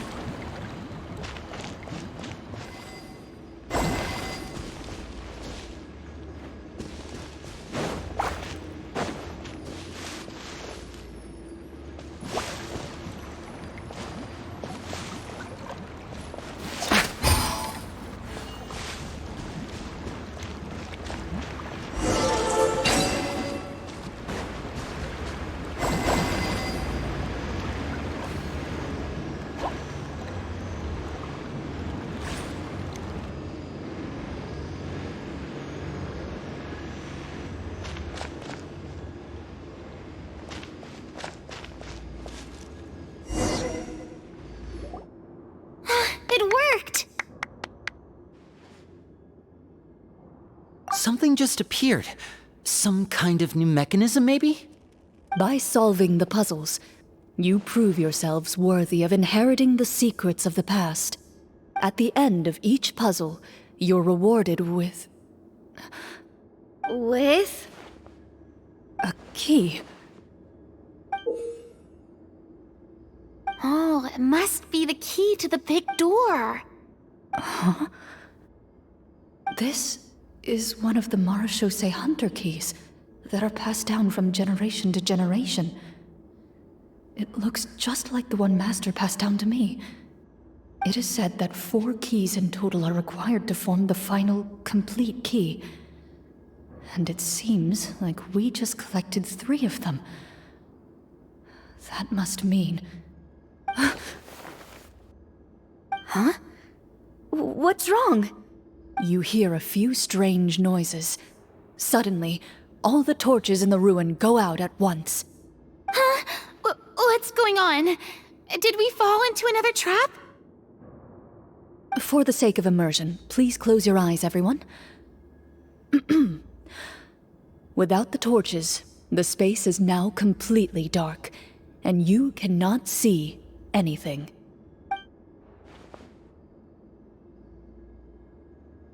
But Paimon can still see a little bit over here. Oh, right, sorry. Suddenly, you hear the sound of footsteps pierce through the darkness. There's someone else here? Oh, this is so unsettling. I can't see anything. I've been discovered then. Wait, that voice, it's... You recognize the voice as belonging to the guard who led you to this place. It appears he now covets the treasure for himself, and has come to stake his claim. Oh, so this is just part of the script. Then I can probably relax. Well, if we can't see anything, that means we can't fight to the fullest of our abilities. Should we retreat for now? Judging by the way he's holding his sword, he must be a real marechaussee hunter. But this isn't part of the script. Retreat? That's not the hunter way. If it's dark for us, then it's dark for him. We choose to fight. Your choice is noted. Please keep your eyes closed until I tell you the torches have been relit. This battle will be in the dark. You got it! Well then, let us begin.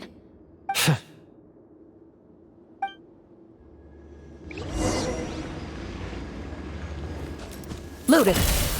Time to testify. I'd like to try to hit him with my sword. You're Is he still standing? Goodness, he sure has a lot of HP.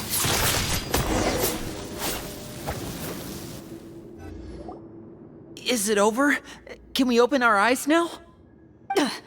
The enemy is strong and relentless, but the battle is nearing its end. The torches have not been relit. What about now?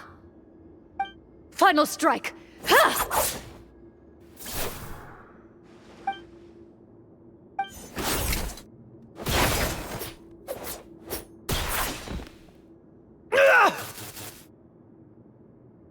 Well, did we get him?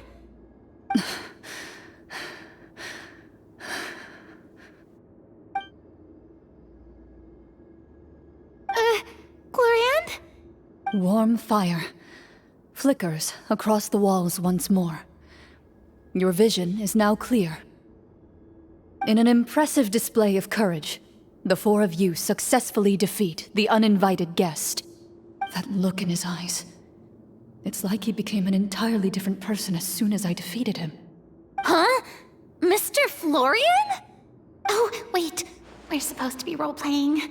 I should stay in character.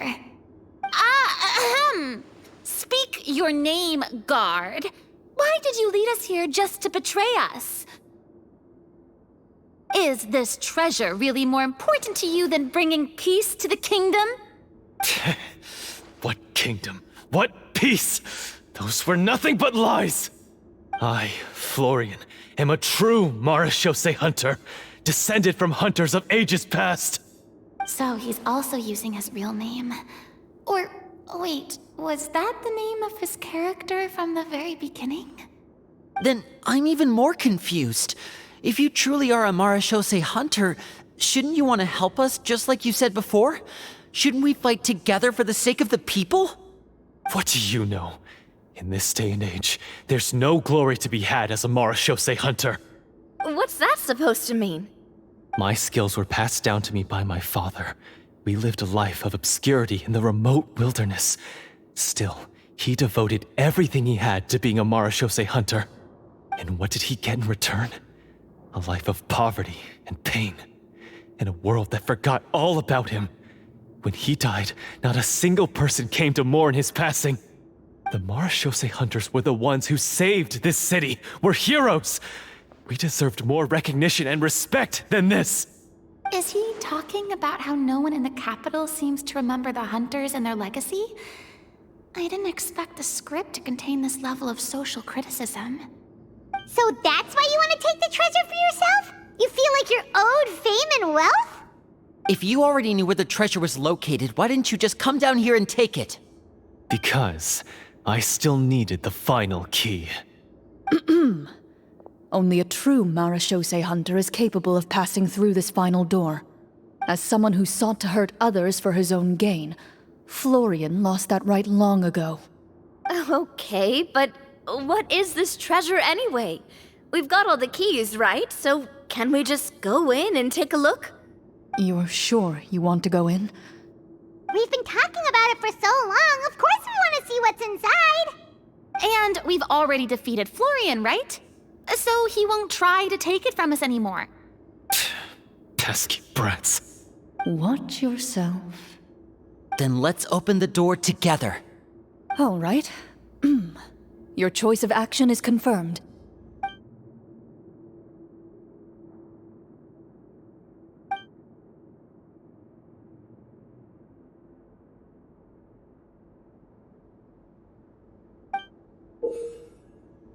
Before you, the door to the treasure, sealed and undisturbed for more than 100 years, finally swings open.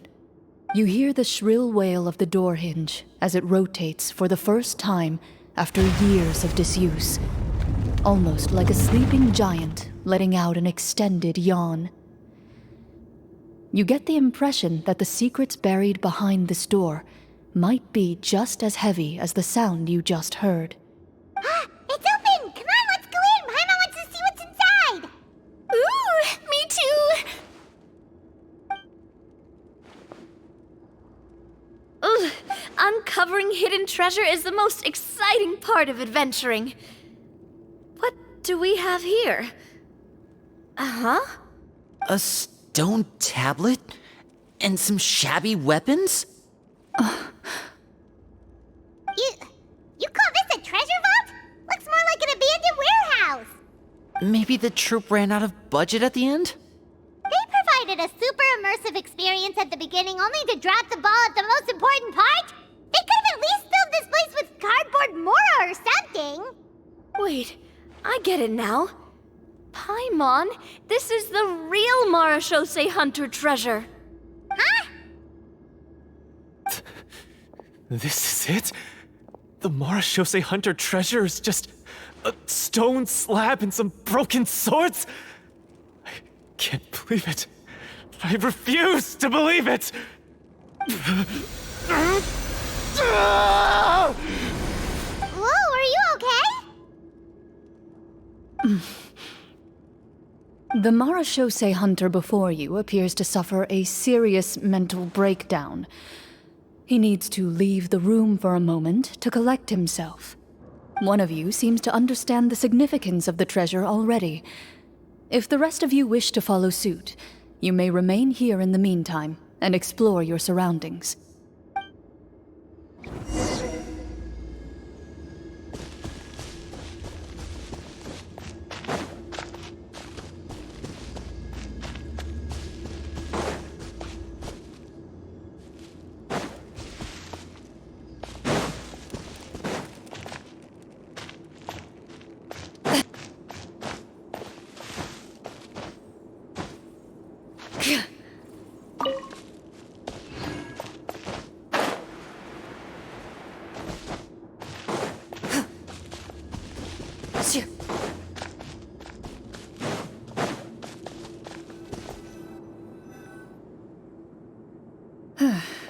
So, how are you doing?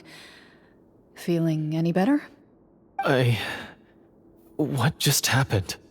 Do you remember how you got here? Or what happened to your body just now? I remember now. I brought you here because I wanted to... The explosives in the cave! You mean these? Huh? How did you... I could tell something was off the moment I stepped into this cave, so I kept an eye out. I've already dismantled the whole thing. So the strongest champion duelist in all of Fontaine saved the day once again. Guess I shouldn't be surprised. It would seem your skills as a marechaussee hunter are as sharp as ever. I deserve some answers, don't you think? Tell me why you wanted to lure me here. Everything you said earlier sounded like the truth. Luckily, your monologue was dramatic enough to convince my friends you were just role-playing. I don't know. I just always felt like there was something in my heart that didn't belong to me. Something agitated and angry. Who knows? Maybe it was my own anger all along. I could never really tell. The feelings about my father and the other Marechaussee hunters are real.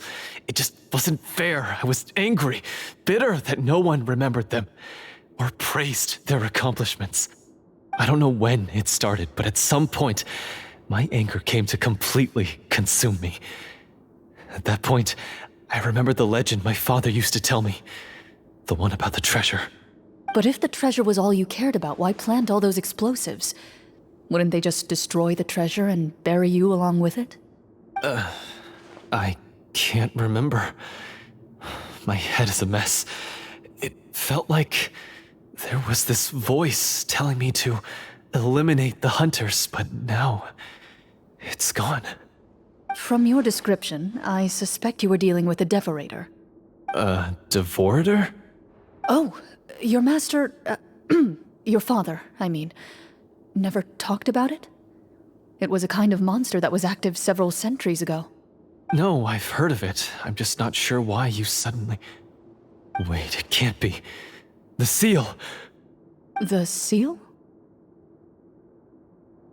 My family has served as Marechaussee hunters for many generations. But the title and swordsmanship weren't the only things passed down over our line. There was a seal as well. My father instructed me to always watch over that seal and maintain it regularly. He said it had been passed down over a truly ancient age, and protecting it was our clan's most important duty. But I neglected that duty after he died. I finally decided to come down and check on it one day, and that's where my memories become fuzzy. The Devorator would be a formidable adversary for any mortal being, even ones as capable as the Hunters. If you lacked the power to completely destroy it, you could easily fall prey to its influence and corruption. In light of this, some Marechaussee hunters chose to seal the Devorator away, in the hopes that a permanent solution would come with the passage of time. I heard it has the power to amplify the obsessions and desires in people's hearts, to the point where they overtake you entirely. It would seem I'm not just lacking in skill with a blade, but in mental fortitude as well. And yet, you were able to retrieve 3 of the 4 keys. If I remember correctly, each was entrusted to a respected and capable hunter. How did you manage it? One of them belonged to my father. The second I stole from a different hunter. And the third... was one that I snatched while the person was on the way home from the tavern. I nearly died in that alley. I know just how strong you are. It's as clear as day to everyone in Fontaine. I observed you from dusk to dawn, but could never find any opportunity to sneak up on you. I never even saw you drink a single glass of liquor. The only way I could think to obtain that last key was to lure you here using your hobby, and then... Oh, I get it now.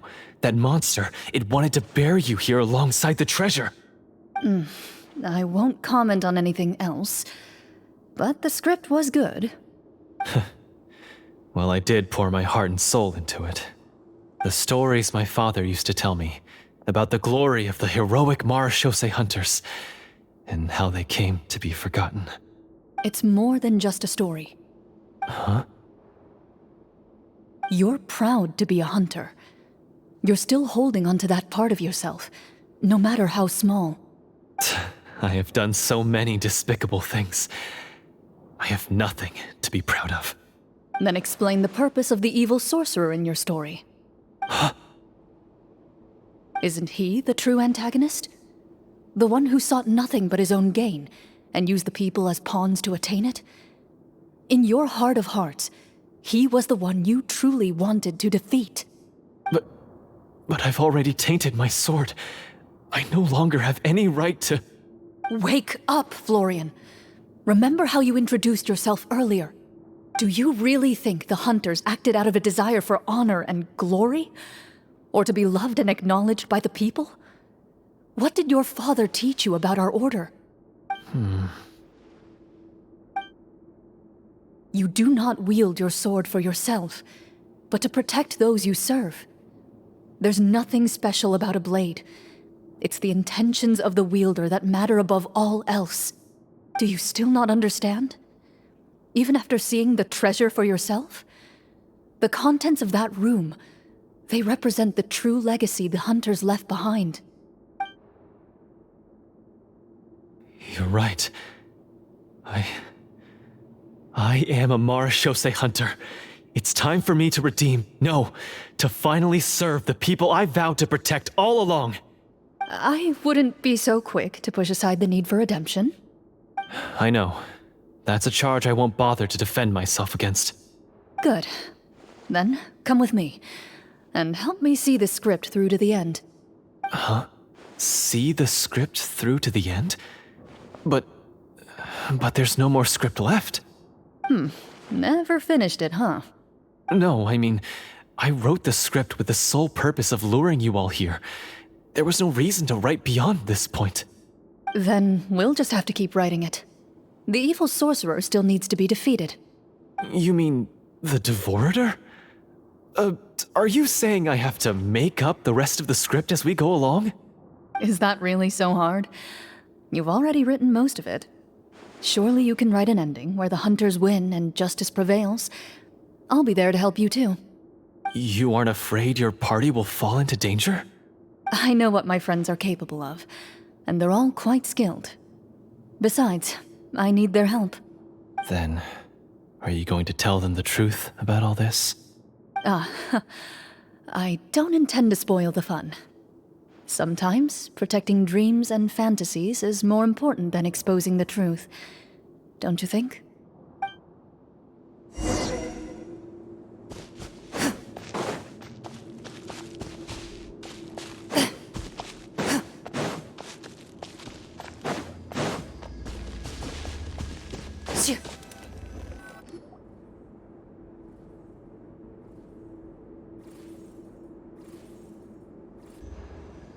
They're back! That took a while. Ahem!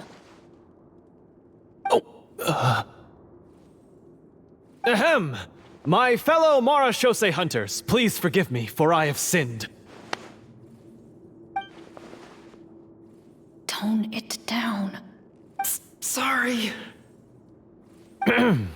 After crossing swords with you and witnessing your courage in battle, I've rediscovered my true self and regained my pride as a Marashose hunter. Oh, do I smell a redemption arc? I confess, I was brainwashed by the evil sorcerer. He asked me to lure you here so he could bury you in this cave. That little... Wait, you're saying all of that wasn't you, but the evil sorcerer? That's right. He's adept at manipulating the hearts and minds of the people. I fell under his influence because I did not possess a strong enough sense of will. Huh! And how are you going to prove that you're a changed man? We're not going to fall for the same trap twice. To be perfectly honest, I only came to my senses after seeing the treasure. It reminded me of my father's past teachings. The treasure was actually... The names of all the Marashose hunters from ages past and their weapons? Wait, you already know? Of course. Don't underestimate a veteran role player's exploration skills. Oh, wait, I mean Marashose hunter Navia's exploration skills. We just finished reading through the content of the stone tablet. That tablet recorded the lives of some fascinating people. For example, this Marashose hunter called Est. She inherited the responsibilities of the Golden Hunter and passed judgment on many people. But in private, she had a very easygoing personality. Her favorite pastime was singing and dancing with her friends, and she was said to have a beautiful voice. So, she was just like you. Oh, you really think so? Well, when you put it that way, I suppose I also have a few things in common with this Walter. Working as an executioner, he supposedly used a countless number of tricks to confound his enemies in battle. Oh, if only I could have seen the feats of magic he pulled off back then. Their lives were all so exciting. You could write so many cool books about their accomplishments. How could they have all been forgotten? Because they chose to be. To hunt monsters that only appear in the shadows, you must also operate in the dark.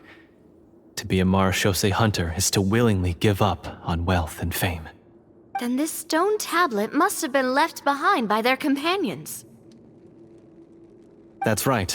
Few marechaussee hunters ever revealed their identity to the public. They always protected the city from the shadows. The only time they spoke of their accomplishments would be at night, when they gathered with their fellow hunters in front of the bonfire to share stories of the monsters slain by their hand. So, this tablet was created not so that the hunters would be remembered by the people, but so that they would be remembered by each other. No wonder this place was so well hidden. You regard the stone tablet in solemn silence. The names of your comrades etched onto its surface serve as a reminder that you are never truly alone. The tablet proves that, although a hunter walks a shrouded path, it is not a solitary one. There will always be those who walk beside you, a fact that remains as true today as in ages long past. Their legacies shall continue to be passed down from generation to generation, as everlasting as the stone onto which their names are carved. Father, you once told me that I should seek out the treasure if I ever became lost. So this is what you wanted me to find.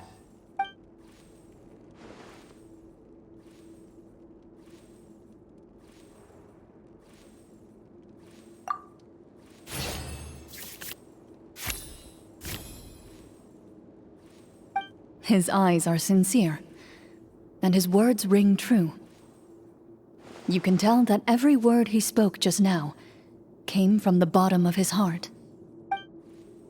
I implore you, everyone, please give me a chance to make up for all I've done. Allow me to fight alongside you and defeat the evil sorcerer that threatens the peace and prosperity of everyone in this kingdom. Well, I say we let you join.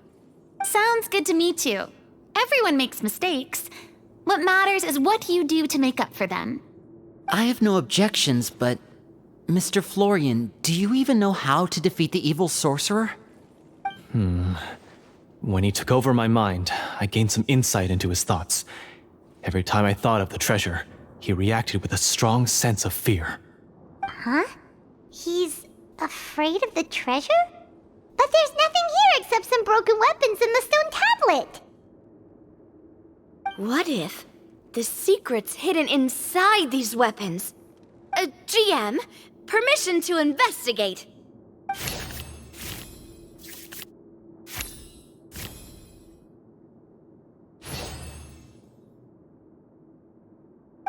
At first glance, the weapons appear absolutely ordinary. But as you observe them, you notice a faint energy emanating from within. These blades have slain countless monsters.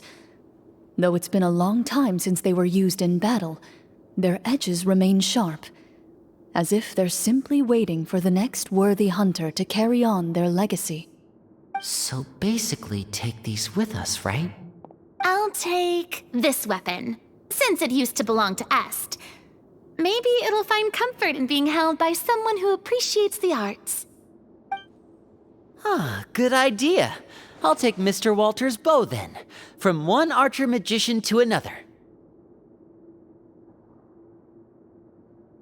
Paimon's gonna pick a cool weapon too!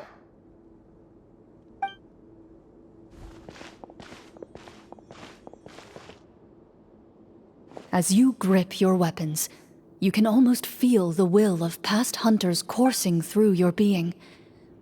It's a feeling of courage, determination, a silent vow passed down from generation to generation that says Eradicate the monsters, no matter the cost.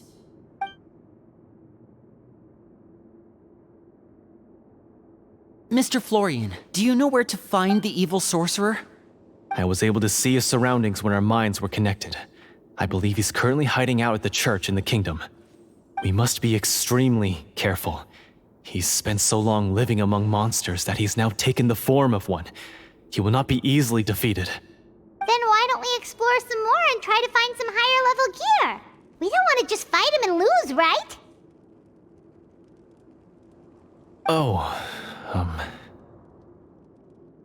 No, we have to strike now. He was greatly weakened when I managed to break out of his control. If we let him rest, he might have time to escape. I agree with Mr. Florian. We've got to act while we have the advantage. Don't forget, the people of the capital are counting on us. Yeah, now that we've got a plan, there's no point in waiting. The longer this drags on, the worse it will be for everybody. Yes, that's what's called... Yes, that's exactly right. Alright, you've persuaded Paimon. Mr. Florian, please lead the way.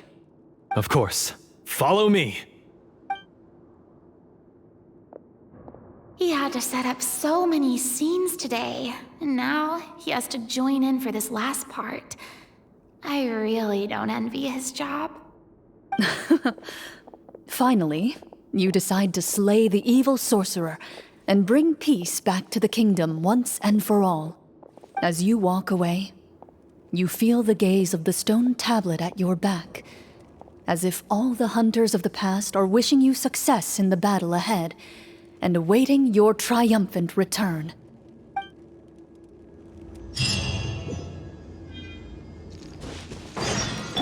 Take me up!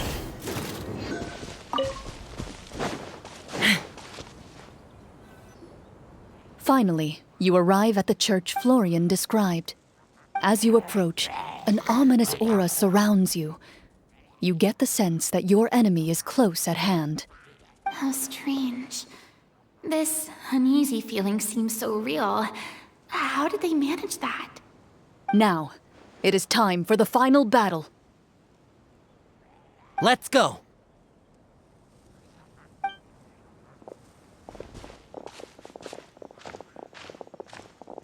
Florian, wait. What's wrong? I think you should wait outside. You've already been corrupted by the Devorator once. It could easily re-enter your mind and take control of your body. I don't think it's a good idea for you to be this close. If it corrupts you again, it's possible you might take on a new form entirely. That's exactly why I have to go. Why I should be at the very front. You mean... Yes. I intend to lure it into my body. That's too risky. If things get out of hand, I might have to kill you. Do you understand how dangerous this is? I understand, but if I do this, you'll have a clear and visible target. The Devorator will have a hard time passing up a chance to enter a body it knows how to control. You won't have to worry about any of your friends being taken over. You're not like me, Miss Clorand. You're a just and powerful Marechaussee hunter. The monster broke free due to my error. It's only right that I shoulder the responsibility for its destruction. This is... something that I have to do. Consider it a duel to restore my honor. My only request is that you give it your all.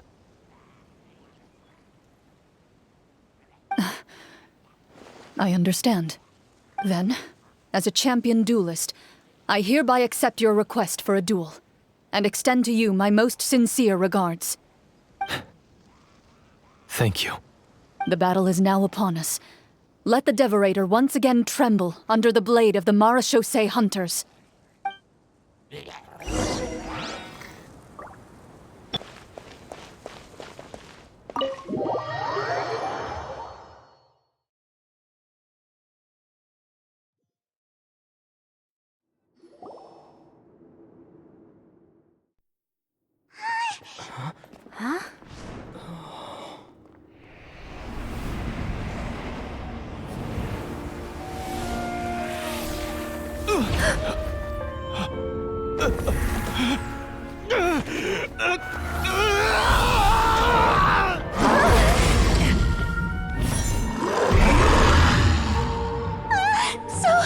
So lifelike!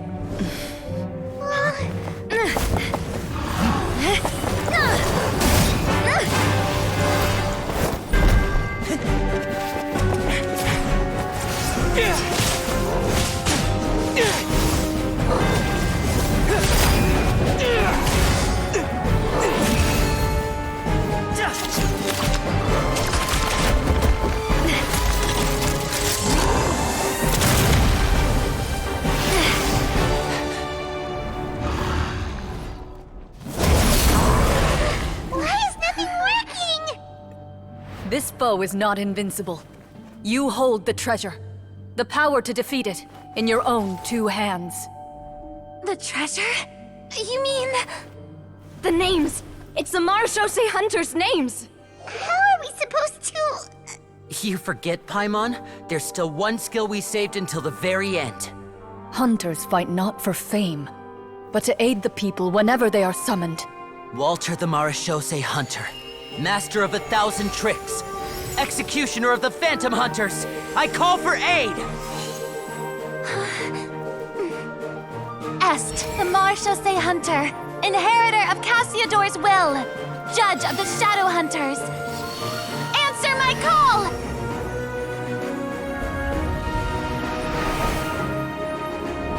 Petronia, protector of justice and order. The hunter I respect the most. Thank you for saving my friend, the best one I'll ever know. Please, lend us your strength!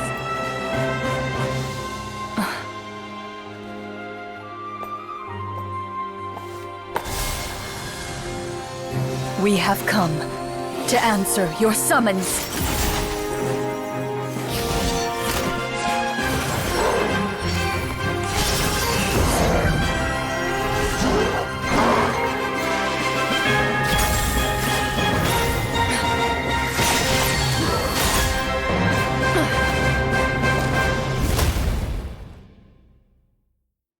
And so, the monsters were eradicated, and the sorcerer was defeated. Peace soon returned to the capital. Those in the court, manipulated by the sorcerer, also recognized the errors of their ways.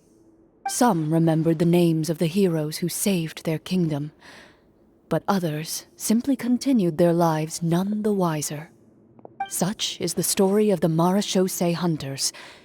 They pursue the phantoms in the darkness and exterminate all who pose a threat. They will always protect the city and those within it, even should all memory of their accomplishments be forgotten by the very people they serve.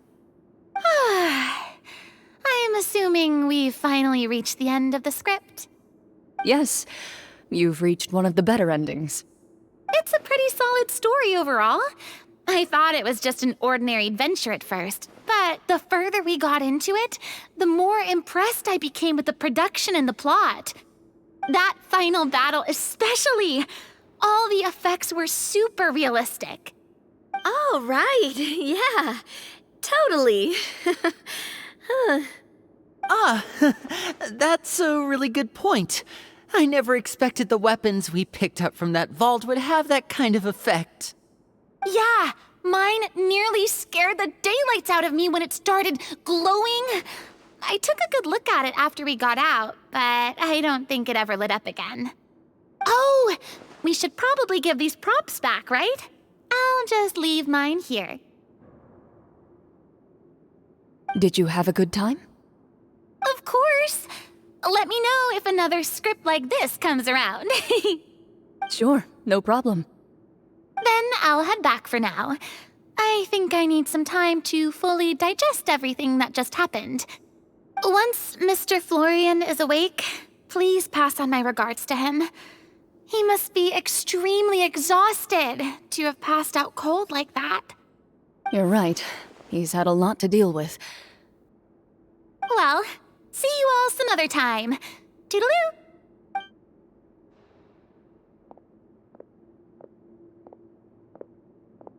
Okay, so, Can I ask now? I think it should be fine, yeah. What in the world was going on back there? So you saw through all of that? That time in the cave when you told us to close our eyes, it'd be weirder if we didn't notice anything. I was dying of curiosity the entire time. I mean, you did a pretty bang-up job of pretending nothing had gone wrong. Farina actually looked like she thought all of it was planned. Guess none of us wanted to be the one to break the illusion. What are you all talking about? Oh, wait. Don't tell me Paimon never... Oh, this is all my fault. It's not too late to cover your ears. Here, Paimon, I'll do it for you. Bit late for that, don't you think? You're saying everything that happened back there wasn't actually part of the script? It's probably more accurate to say this was never a real scripted story to begin with. What? So loud. My head. Hey, you! Get up right now and explain yourself! No shaking, please! Oh, my head.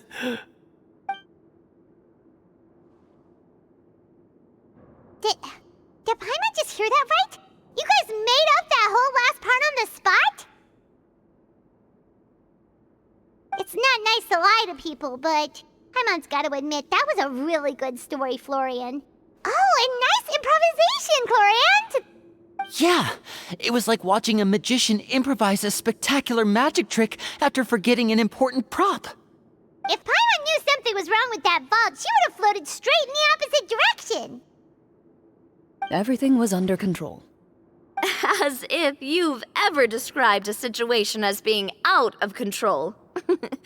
I'm pretty sure any situation you consider to be easy to handle would scare a reasonable person half to death. Guess I'm just used to it. You must run into a lot of unexpected situations then. That explains why you're so good at coming up with things on the spot. As for you, Florian... I know there's no excuse for what I did. I'll turn myself into the guards at once, confess my crimes, and accept any punishment that comes my way. I would say you've already suffered more than enough. What?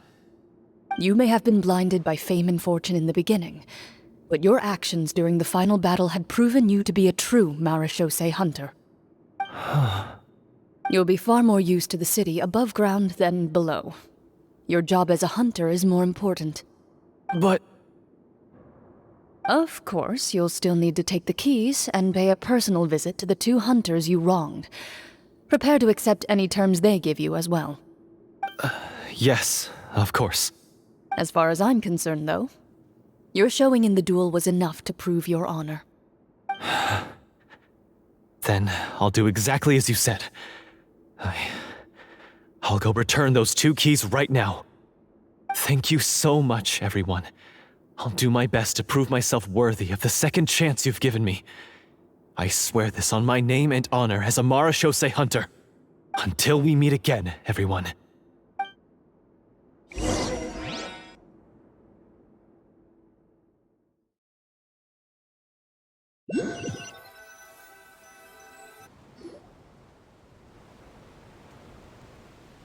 Speaking of Marechaussee hunters, what should we do about the treasure in that cave? Leave it be. Are you sure? We could show it to people, make it so that the hunters are remembered. Don't you want that? No. Every name on that tablet made the same choice. All hunters know what the path entails. I am no exception.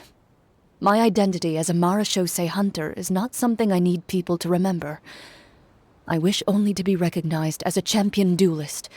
Nothing more. That's certainly very different from the path of a magician.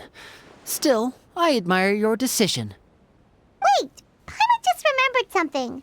If there were no special effects involved, why did our weapons begin to glow during the battle? That's because the marechaussee hunters of ages past would often imbue their weapons with special enchantments to suppress the monsters. Whenever a monster was nearby, their weapons would start to glow. Oh, so that's why they had an effect on that guy near the end. I really thought the summons were doing all the work. Well, I'm sure the summons were a part of it too. Oh? How so? This particular devorator probably hailed from the same era as the hunters we saw in the room. The names you recited all belonged to the bravest hunters. Countless monsters fell to their blades. That's likely why the devorator visibly reacted when you said them out loud. So the names held the power all along! Navia, everything you said during your summon. Huh? Oh, I meant what I said. I mean, it was true to my character, so yeah, I'm glad you heard it. Just don't make me repeat myself. It's embarrassing. I really appreciated those words. All right. Don't get all sentimental on me. Anyway, let's not talk about that anymore. I'm going to go on ahead. Don't fall too far behind now. She ran off! I should probably head back as well. This story was truly incredible. I might have to spend the whole night telling my siblings all about it. Goodbye.